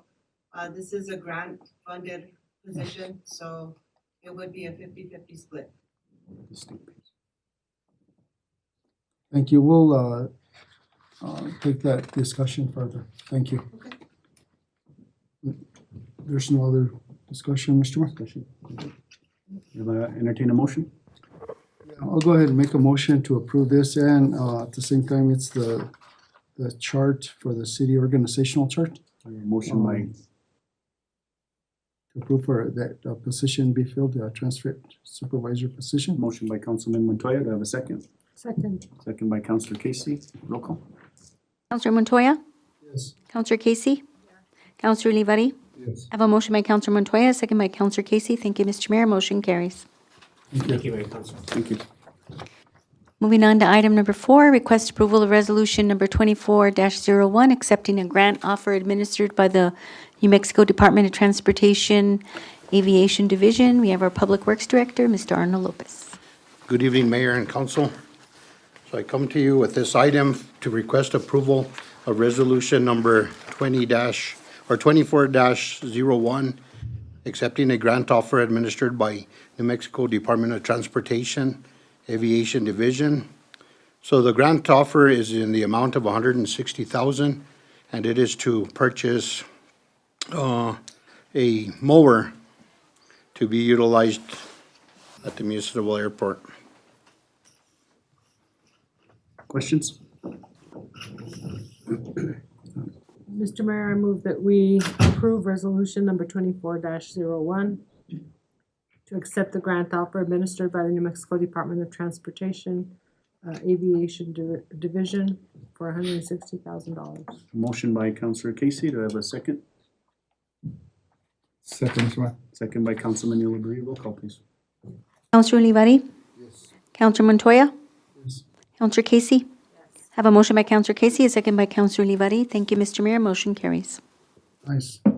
Moving on to item number 5, request approval to award RFB 2024-10, Las Vegas Airport Airfield Lighting and Signage Project to Electric Horsemen in the amount of $126,360.46, excluding New Mexico GRT. Mr. Lopez. The RFP was advertised in the Albuquerque Journal, the Optic, and the city's website on September 29th of '23. There was only one bidder, which was Electric Horsemen, so we request approval to award this RFP to Electric Horsemen in the amount of $126,360.46. Any questions? So moved, Mr. Mayor. Motion by Councilman Montoya. This was approved by the airport committee. Motion by Councilman Montoya. I have a second. Second. Second by Councilor Casey. Roll call. Counselor Casey? Yes. Counselor Olivari? Yes. Counselor Montoya? Yes. I have a motion by Counselor Montoya, a second by Counselor Casey. Thank you, Mr. Mayor. Motion carries. Thank you, Mayor and Council. Moving on to item number 6, request approval of addendum number 1 to contract 395123 with Sauter Miller and Associates for professional engineering services for the water distribution system.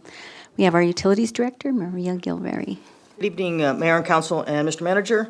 Last year, we put out an RFP and for water distribution services for engineering, and it was awarded to 2 different engineering firms. One was Sauter Miller and the other was Moles & Corbin. Based on the date the contracts were signed, that's Sauter Miller's is coming to the council this month, and Moles & Corbin's will be coming to the council next month. As we stated in that presentation, we do split the work between the 2 firms.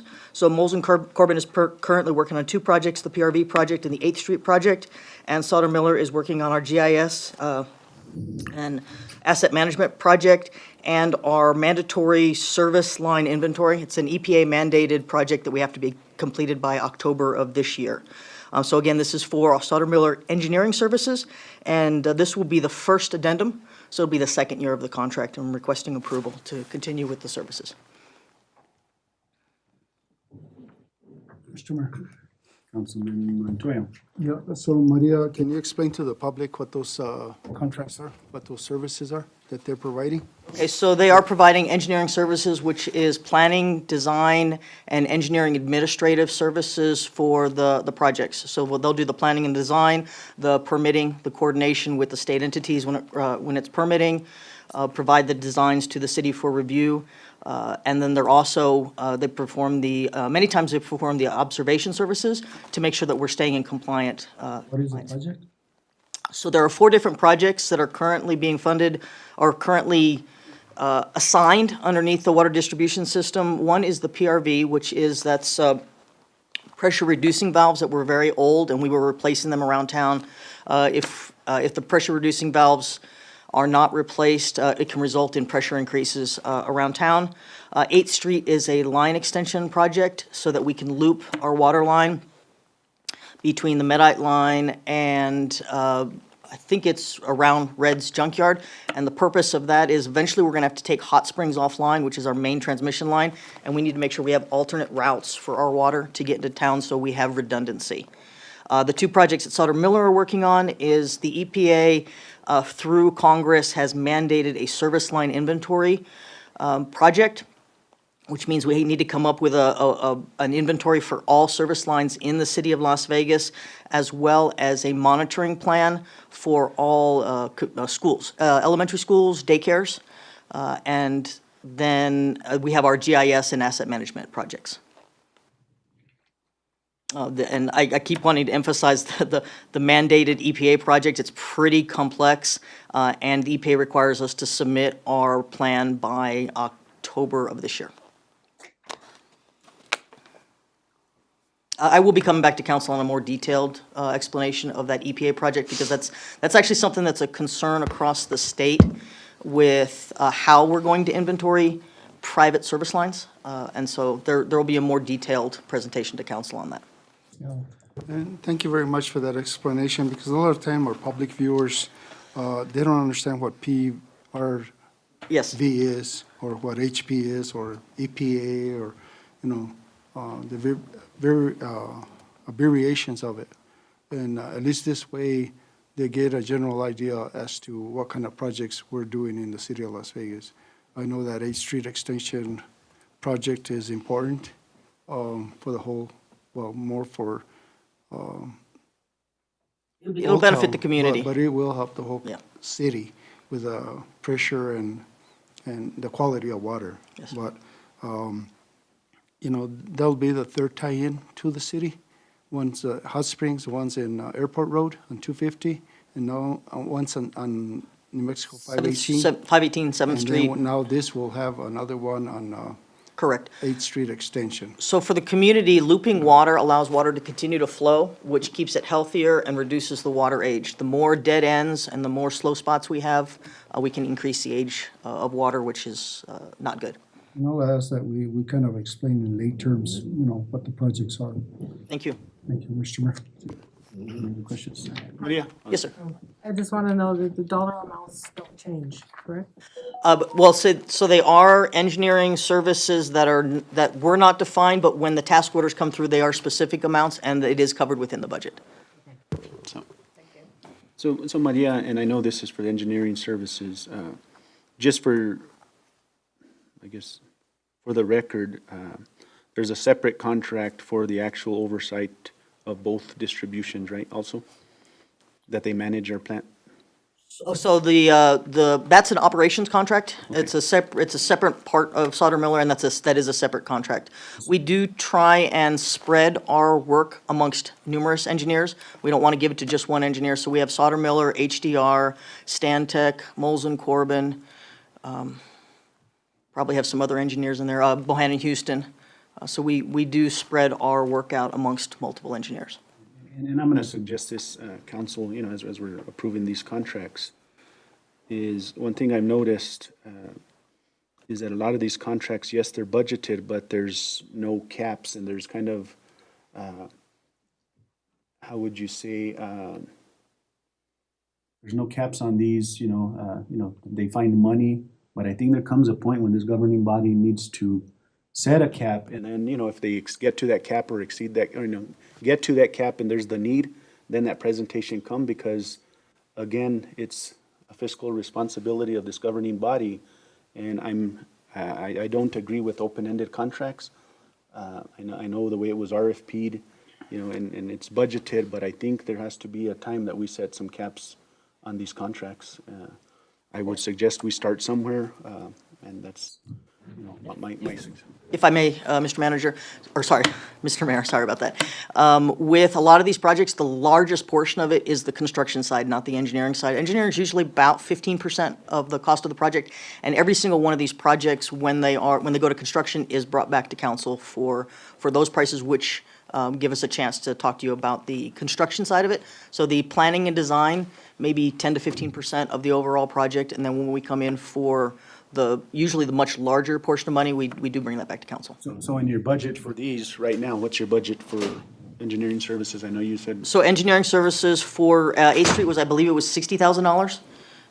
And the PRV, the project, we've already gone to construction on that. It was $1 million project, and it was, and so the engineering services were about $100,000 in planning and design and observation services. The majority of that project's actually pretty completed by In now. your budget right now, it comes out of professional services. Yes, sir. A line item, right? Yes, sir. And I guess, when you say that, yes, you come before us, but my thing is that we have to set, maybe I'm the only one that feels this, but we need to set something. And if that's the case and they're right at that budget, I know it's something difficult, and Maria, and I'm sure even Mr. Arnold back there probably feel the same, like, oh, shoot, we don't want to do that. But I think there comes a point, that we need to start looking at these a little closer and watching Mr. Mayor? the caps on it. Would it be possible for me to bring a presentation back to council and being able to continuously keep the council informed on where we're at with these projects? And the engineering firm, because I think one thing about this is there's two sides to this, these projects. There's the planning and design side, and then there's the construction side. And I think maybe one of the ways to address that is making sure I'm regularly updating the council on all of the engineering services that we're providing, what the costs are for each one of those, and making sure the council has that information. I could add that even to my monthly report so that it's a constant update of where we're at and what we're doing. And the reason I asked for kind of a little bit of flexibility is, we definitely want to stay fiscally responsible with our budgets, but we also don't want to delay any projects that may be critical, and use the experience of the staff. Because in each one of these projects, we go back to the managers of the divisions for their input on the priority projects for their divisions.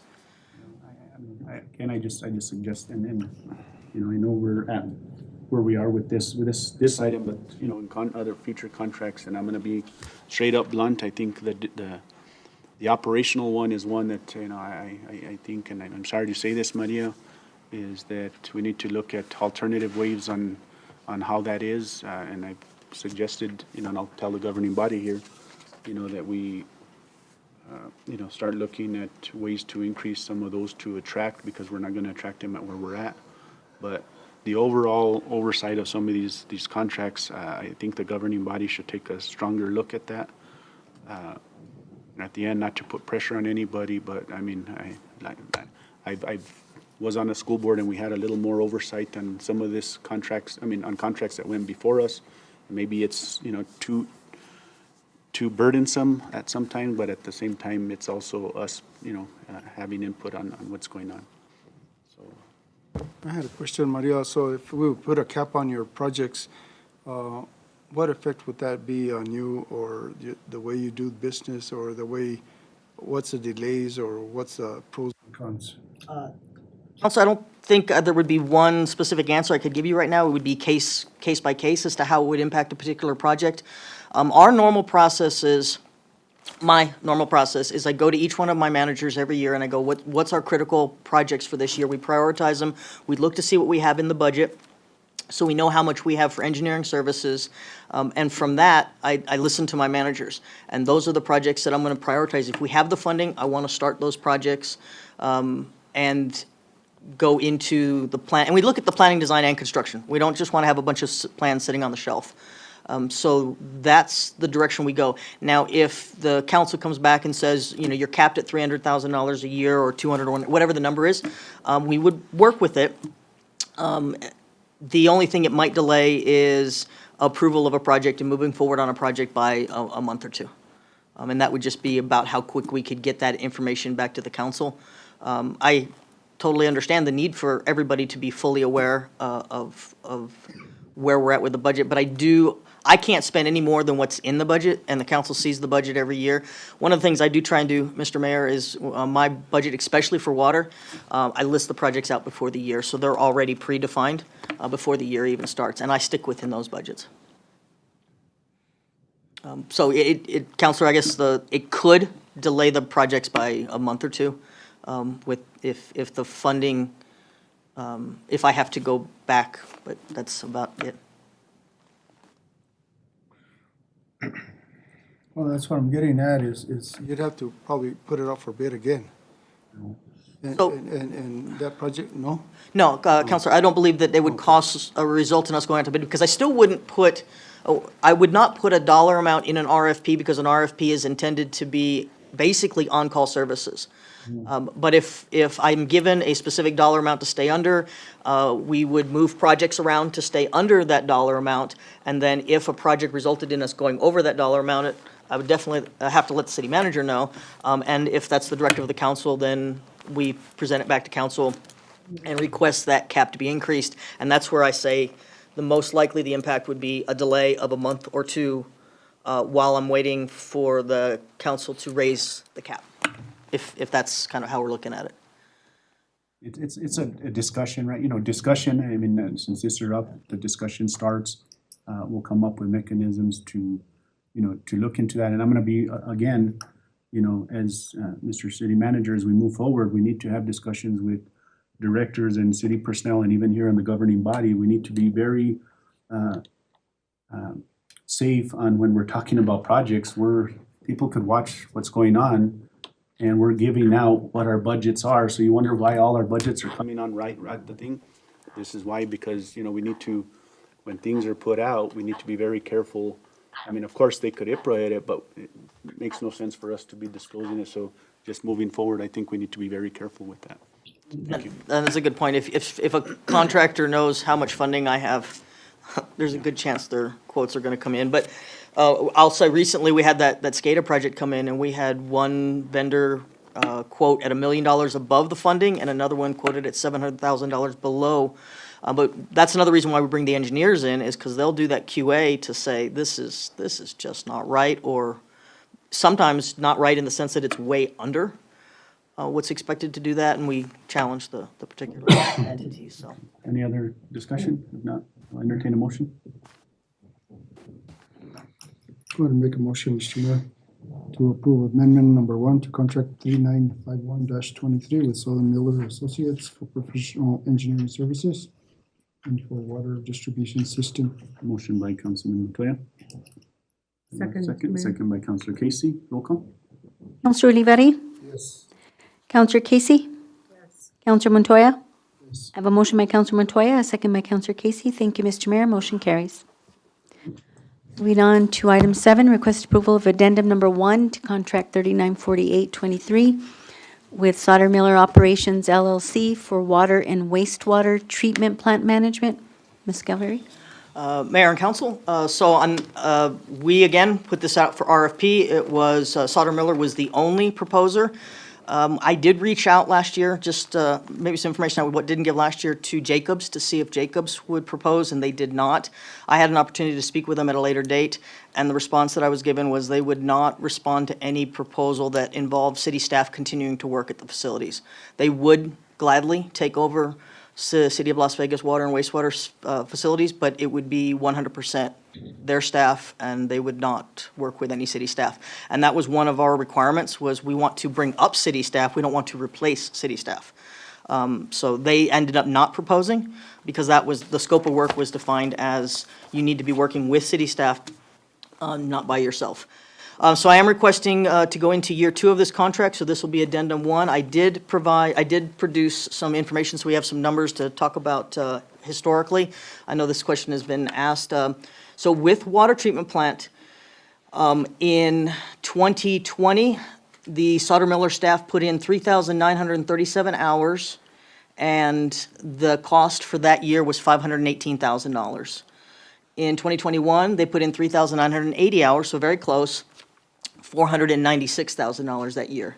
In 2022, and this is because of the fire, they went up to 5,980 hours, and that's due to they were there 24 hours a day. There were some additional things happening at the plant. And so that went up to 719,000. I do want to be clear that we did request and receive approximately $200,000 in reimbursement that year from HPCC or from FEMA. So the $719,000 that we paid out, we did receive about $200,000 back. So the cost for services that year was still around $519,000. Yes, $519,000. In 2023, I'm doing fiscal year, by the way, so there was only 3 months of the fire in 2022. In 2023, there was a lot more impact. Sauter-Miller staff performed 6,210 hours of labor at a cost of $825,000 that year, and we are in the process of seeking a $300,000 reimbursement from FEMA for that. I have already had numerous conversations with FEMA. These costs were solely due to the additional work required by the fire and therefore is reimbursable. So we are seeking that reimbursement. So we're still staying around the $520,000 a year range. This year, it's been 5 months. They've been there for about 2,000 hours. There have been several 24-hour days this year.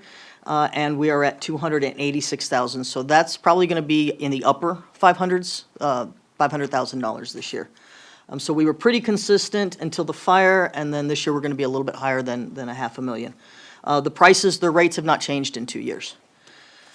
For the wastewater treatment plant, due to them not always having a manager for us, their hours have been less.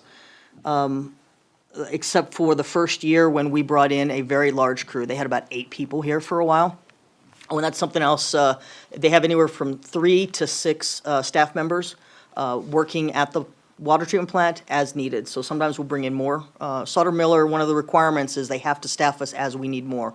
So if something comes up, if an incident comes up, if there's a repair or replacement or some additional need, they have to give us some more employees. So the number of employees and the hours change based on the need. In 2020 for wastewater, it was 5,000 hours. In 2021, it was only 800 hours. 2022, it was 1,700 hours. 2023, it was 2,900 hours. And in 2024, it's 1,000 hours so far. We're trending for 2,500 hours, which is, it was 464,000 in 2020. Like I said, we had a lot more people then. 2021, it was 121,000. 2022, it was 197,000. 2023, it was 257,000, and currently it's 109,000. So we're trending for that 250,000 again. So the total, again, if I can take out what we're going to get back from FEMA, we're about $750,000 to $800,000 a year. Again, with the exception of the fire, those have asterisks next to those dollar amounts, and I'll be glad to provide these numbers to the council. I put these together right before the meeting, so I was not able to provide them to you. That would be wonderful. Yes, ma'am. Why can't that be reimbursed 100%? For the fire, it has to be related to the fire, and so what they're looking at is the years prior to the fire, how many hours were they spending there and how much money, and so we look at, as a result of the fire, the increased maintenance, the increased replacements, the increased emergencies.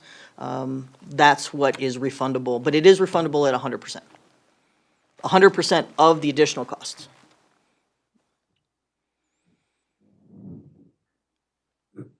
I have a quick question. How many Sauter-Miller folks are at the water treatment plant? So at the water treatment plant, we have Monica and Marvin, and Chase comes in. His name is Chase, comes in every now and then, and Pat comes in every now and then. They're part-timers and as needed. Previously, there was another gentleman, I cannot remember his name. So we've had anywhere from 3 to 6 people at the water treatment plant. So on a daily basis? Daily basis, there's normally 2 Sauter-Miller employees, unless there's an additional need. And how many city employees?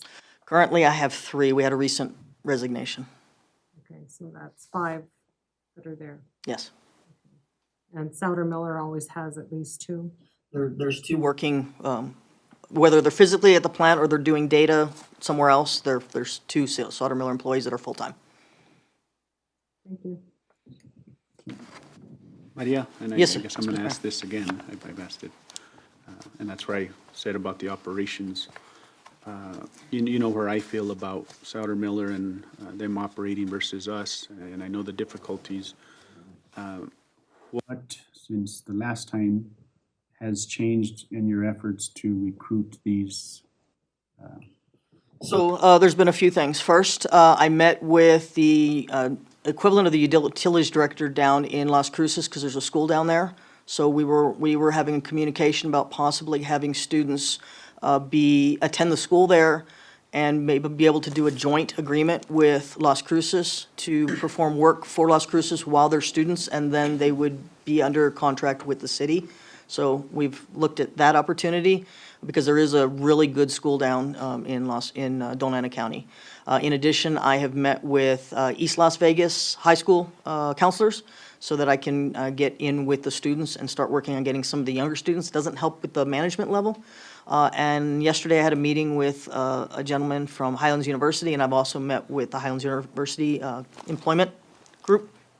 And I have a meeting to meet with Luna as well, Luna and West Las Vegas. So I'm meeting with the schools to try and bring in those younger folks, and then also trying to meet with and these are, because they're coming from high schools, they would come in as entry levels. If we can get them from Don Ana County, they actually come in with a level 2 already, so we're already partway down that road.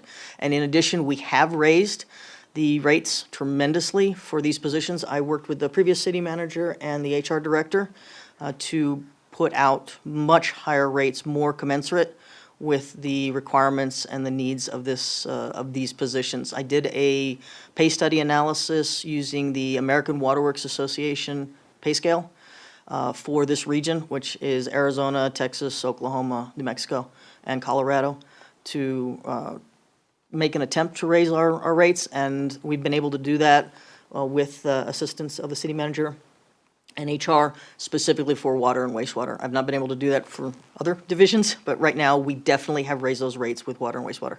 And then we did put them out for national, we put the positions out for national advertising. We did get one excellent candidate, and I brought him in he came from El Paso. He had about 30 years of experience.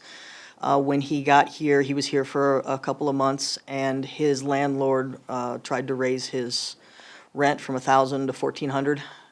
And by that time, even what we were paying him was not enough for him to sustain where his wife was and where he was here. He would have needed to double his salary, so we would have been paying him about $65, $70 an hour for him to stay.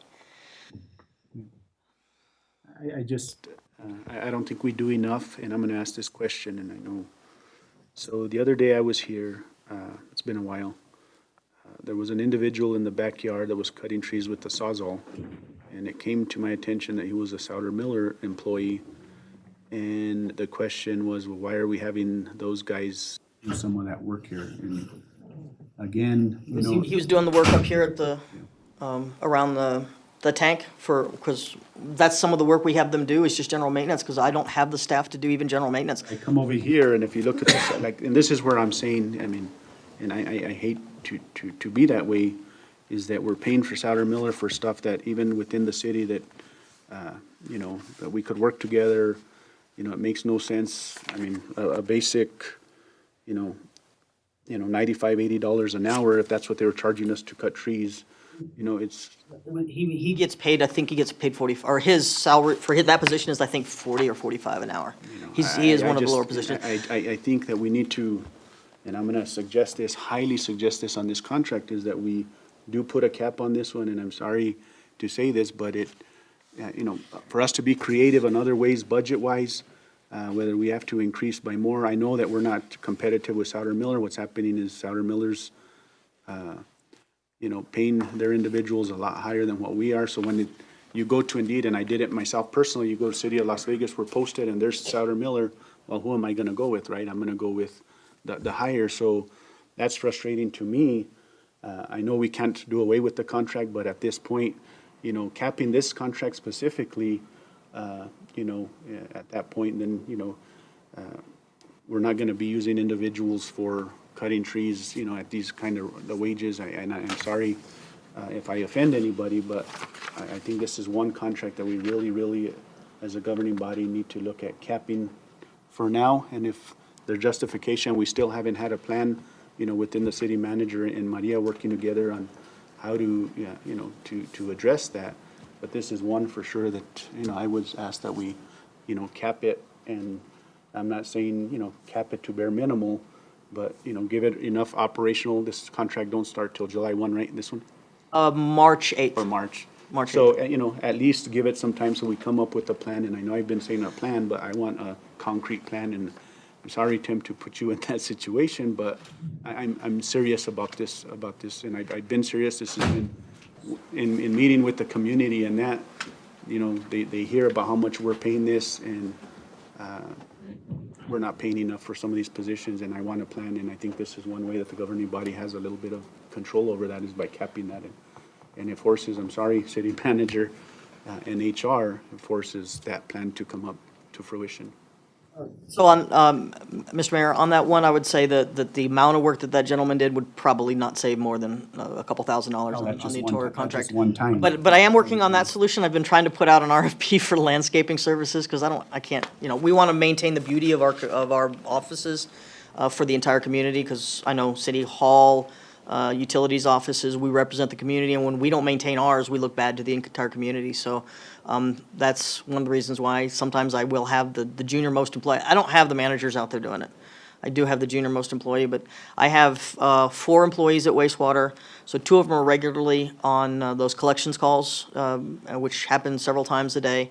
And then the other 2 can be hauling to the airport or working operations. It's normally about 8 to 10 people that are needed to run a facility, and right now we have about 6, including Sutter Miller employees. If we do put a cap on it, what I'd like to look at is, there's some critical positions we just can't afford to do without. You did call me on the carpet one day because I sent the manager home because I was trying to save money. And the day that I sent him home, we had an issue at the plant. And so I regret sending him home, but I was trying to save money here and there. And so I would be concerned that if we put a cap that results in us having them not here on a day when it's critical, that we just be cautious that we don't create more problems for us as well. If I can, Mr. Mayor, I actually did a per hour cost because I wanted to kind of see what it was costing us based on the hour. At the water treatment plant, the more that we use an employee, or the more that we use Sutter Miller employees, the actual per hour cost goes down because there's a couple fixed costs, and so the more that we can use them, the lower the price. In 2022, when we had the most hours, it was $120 per hour cost. So based on the number of hours the employees worked and the total amount paid, we paid $120 per hour.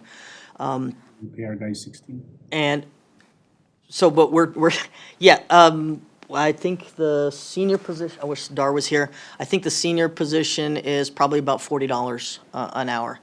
But we're talking, that's, if they spend the night here, because sometimes we have had them to spend the night, we cover their hotel costs. We cover their food costs.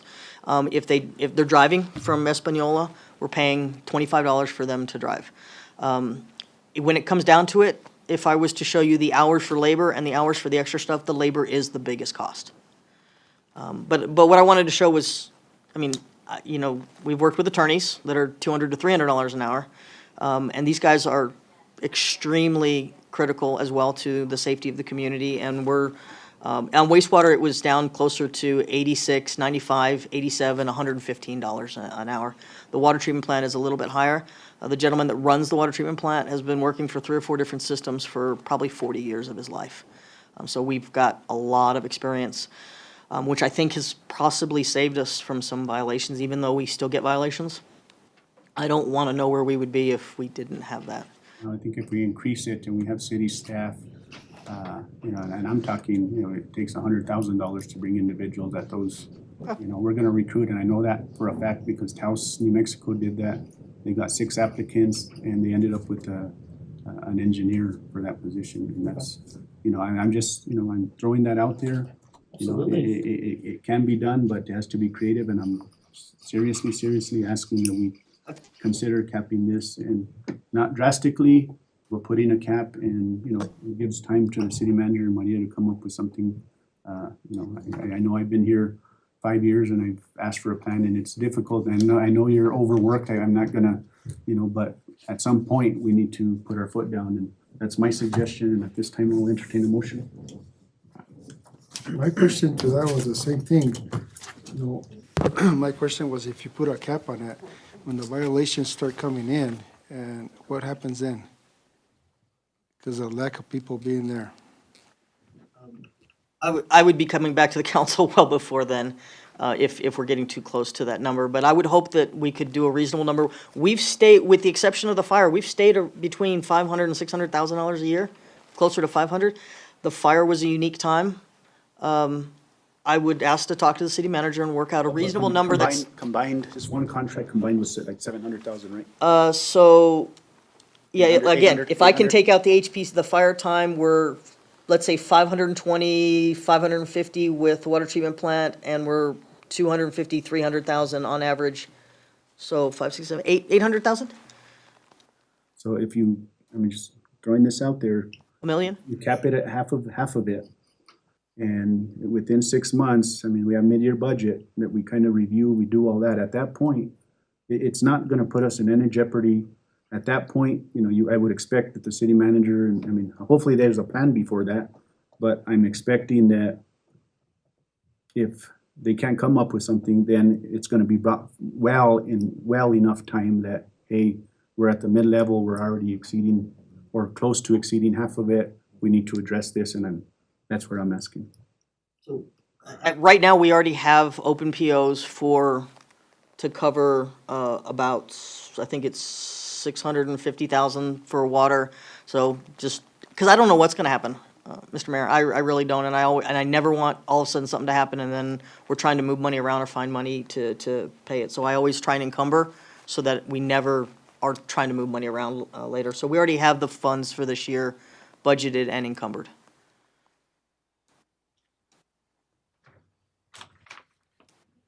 So, yeah, that's it with the discussion, and I'll entertain a motion or.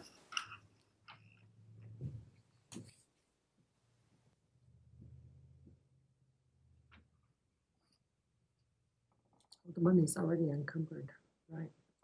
650,000 right now.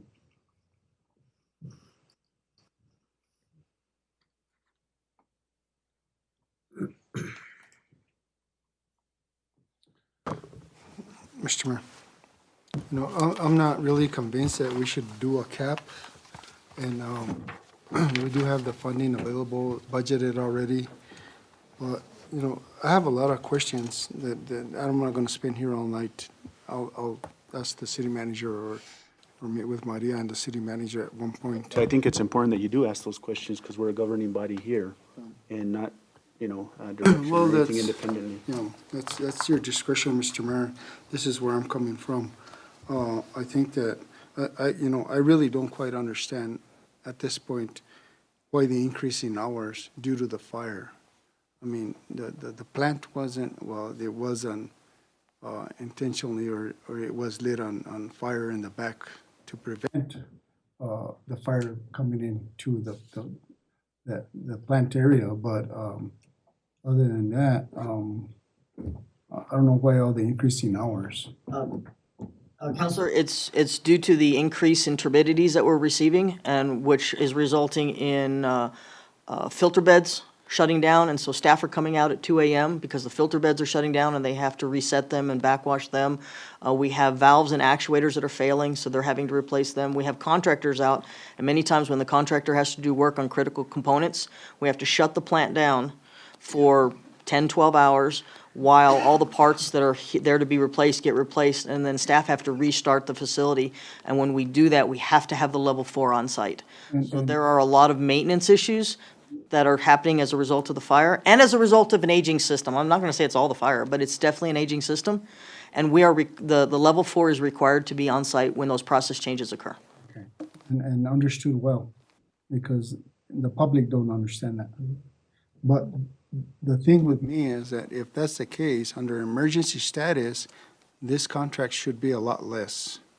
We shouldn't be paying the full price of $140 or $160 an hour for that many hours of Straight hours working or weeks.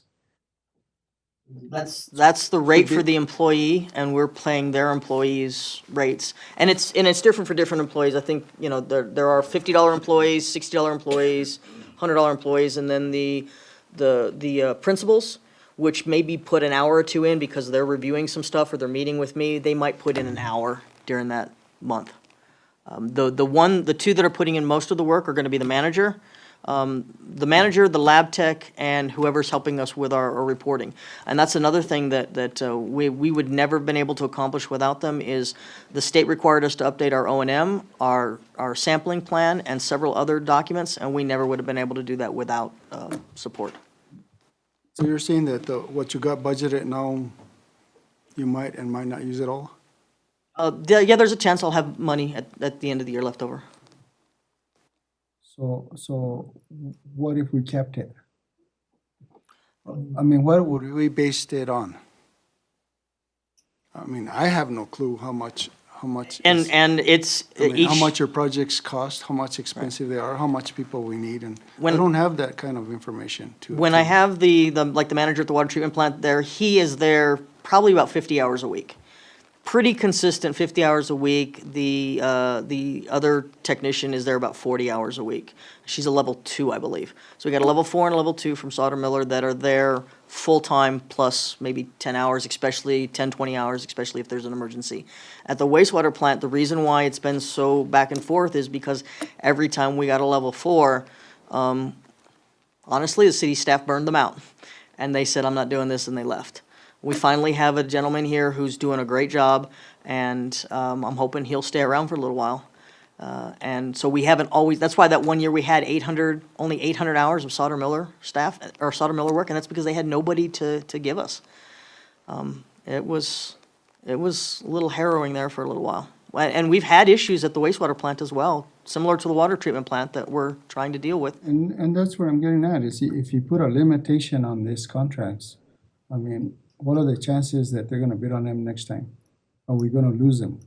Or are we gonna jeopardize our system or our water? Or, you know, there's a lot of variables that I'm not aware of, that I can't make some kind of commitment like that. You know, if you would establish A report as to every project and what's expected, like a preliminary report that says this project is gonna be costing us this much. For operations, For Councilman, operations. Yeah, well, for operations, regardless, you know, how much it costs. I can tell you what the minimum it's gonna cost. Because right now, we only have, I mean, maybe we need to do an organizational chart for Mosen and another one for Miller, Mosen and the other contractor. Because I don't know how many employees, I mean, we're asking how many employees you had today. I mean, I know I have the chart as to how many employees the city has, but I don't know, seems to me that they're all both running the company. They're all both running the city water system. They are, they're the certified operators that, I mean, that's who the state calls when there's a concern. And that's who's on the phone with the state when we have a violation. The manager at the water plant or the wastewater plant is the one making the phone calls because it's under their certification. Well, all I'm saying is I don't have enough information for me to sit here and put a cap on anything. I mean, I would have to have the information as to what their job titles are, what the salaries are, how many hours they put in, what's required, how many emergency calls there is. I mean, it's on and on. And that's another reason why I did this. I can provide what we've done in the last few years. And that's kind of what I'm using as a. Suggestion maybe then is table it, we have until March, and next month is February. Could table this and. Do that. So. I won't know. We I don't agree need with to get, because it'll go through a process of them signing the contract, and I don't want to, because it's still gonna take a few weeks for their attorneys to review it and sign the contract, and that's why I try and come 2 months early, so that Nothing's there's no. changed, right? Pardon? Nothing's changed in the contract, right? They'll look at it sometimes and just ask, but usually it's administrative stuff. Every year they try and change, or not just them, other engineers try and change that, what's that section? Hold harmless, thank you. And we usually say no. They say they want to change it, and we say no, but it still has to go before their attorneys. And then it goes to our attorneys, and then then it goes through the clerk's office for signature, and that can take a month. I think you're being held hostage in a lot of sense. Because if you don't have employees that are willing to do that job or are certified to do that job, and you're having to hire these companies to do it, you basically don't have a choice. I don't. But you do have a choice on limiting their hours and so forth during emergencies. So we cannot do that. We are required to have a level 4 here anytime there's a process change. If I start sending him home, I have an example of me sending him home on a really bad day. But if I send them home just and don't have them here full-time, it's not following state statute, which says anytime there's a process change, a level 4 has to be here. We do run the plant 24/7, but we put it in auto at night. But in the daytime is when they're making the chemical changes and those process changes, and a level 4 has to be here on site. And that's why I say that a cap wouldn't work. Because if you come up to that cap and you send employees home, and then the testing comes about and it fails, I mean, there you go again. So, That's all so I'm saying. mid-year budget, explain this, mid-year budget, I don't expect for her to go, and max and use the whole, her whole budget within 6 months. That I think that's fair enough, a cap till mid-year budget review, but I mean that's my suggestion.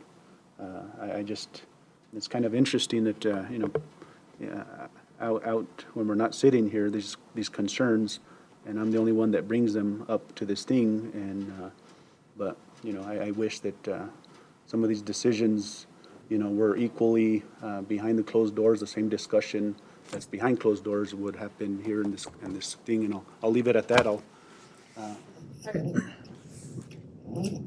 I have concerns because I think that we do pay out an awful lot of money to Souter-Miller. And, we're stuck. And I agree that we maybe should consider a cap, but not right now, because this is just an addendum to the contract. The contract was awarded a couple of years ago. Last year. This will be the the beginning of the 23rd, second year for this contract. 2023. So I don't think that we should be putting a cap on a contract that was approved as is a year ago. I think maybe we should wait until, 2 more years. The contract is for how many more years, Maria? After this one, there'll be 2 more More. addendums. So in that time frame, I think that we need to discuss with Souter-Miller, have somebody here and say, this is an awful lot of money that we're putting out. What can you do to help us out? How can we address this issue? And, I mean, if we're stuck and we don't have people who are at the right levels to do what needs to be done, I don't see people falling over themselves to come and work here, with the large companies that have the level 4s that are necessary or whatever. So I'm very concerned about that. I don't want the water system to be shut down because we don't have the appropriate people working. And on the other hand, handing out all that money every year is an awful lot of money to be putting out. If I could, Counselor, This is not an apples to apples, but I use Jacobs because they were another alternative, because they do manage some other facilities, but they do manage 100% of the facilities. I believe they just renewed their contract for either $8 or $9 million for Rio Rancho. And I know Rio Rancho is not Las Vegas, but based on the numbers that I got from them, it was probably $3 to $4 million for them to manage our water and wastewater system. I have met with Souter-Miller, and I have had them hold off on pay increases because almost every engineering firm and every company that we work with does an annual rate increase with their employees as their employees are there for a year, they get annual raises, and those annual raises get passed on to the communities that are paying the bills. For the last couple of years, they've held back on those, and I've asked them, please don't raise it anymore. It's big enough, it's high enough as it is. Let's try not to raise it anymore. I can go back and ask them if there's room to save. I don't want to have them do, I've already done this once. I caused an issue for the city because I sent a Sauter Miller employee home. And at that point, we had an issue, and our city staff were trying to fix it with the Sauter Miller employee not being here, which we can't do. When there's something like that, I have to have the level 4 here. We don't have any employees of our own that We are have, level 4? we have 2 employees whose currently the highest is a level 2. We've tried to give carrots to encourage them to advance. I've put them in temporary positions, and they're either choosing not to take the exam or they're not passing the exam. And both of them have taken the exam a few times. And I've had a couple employees tell me they don't even want to be a supervisor and they're happy where they're at. So. Well, it's a big responsibility, I can understand that. Is there any kind of incentive that we might be able to give them to take further training so that they can pass the exam? So we've been traditionally giving them 4% pay raises every time they pass an exam. So we do give them financial benefits. One of the things that I have tried to work with the previous city manager on and HR is, we really need somebody who's already got that level. So how can we bring somebody in from a different state or a different community? And some of them that have approached us have wanted bonuses for signing. So they want signing bonuses and they want cost of relocation. And I know we've had some discussions to see how we can do that, and we haven't found a way to be able to do signing bonuses and relocation costs. I will definitely sit down with the city manager and go over the rates that we have now, which, like I said, are pretty high. The supervisor, the superintendent, and the manager for water and wastewater are all higher than any other supervisor, superintendent, or city manager position in the city. Currently posted higher than any of them. So that's with the discussion. I'll entertain a motion. Mr. Mayor, I move that we approve addendum number 1 to contract 3948-23, Sauter Miller Operations LLC for water and wastewater treatment plant. Motion by Councilor Casey. Do I have a second? Second, Mr. White. Second by Councilman Labrie. Roll call. Counselor Casey? Counselor Livari? Counselor Montoya? Yes. I have a motion by Counselor Casey, a second by Counselor Livari. Thank you, Mr. Mayor. Motion carries. Mayor, councilors, thank you very much. I'll get everybody a copy of this document. Thank you. Moving on to item number 8, request approval of a professional services agreement for consulting services with Arch Consulting, not to exceed $60,000. We have our interim city manager, Mr. Montgomery. Okay, Mayor and Council, this item is to be updated to keep us within procurement code. This will go out to RFP rather than obtaining quotes. And so this will return once we receive those proposals. So what's the recommendation is to remove what would be the proper? So at this point, we're not seeking approval on the item. We would just conduct standard business of putting this out for RFP. There's no action. Correct. Proceed with an RFP. Yes. That's the action. Yes. So then there would be a motion. Make a motion. Proceed with an RFP. Motion by Councilman Montoya. Do you have a second? Second, Mr. White. Second by Councilman Livari. Roll call. Counselor Livari? Counselor Casey? The big headache, yes. Counselor Montoya? Yes. I have a motion by Counselor Montoya, a second by Counselor Livari. Thank you, Mr. Mayor. Motion carries. Thank you. All right. Mr. Mayor, I move that we adjourn. Motion by Councilor Casey, Second. second by Councilman LeBrie. Motion adjourned.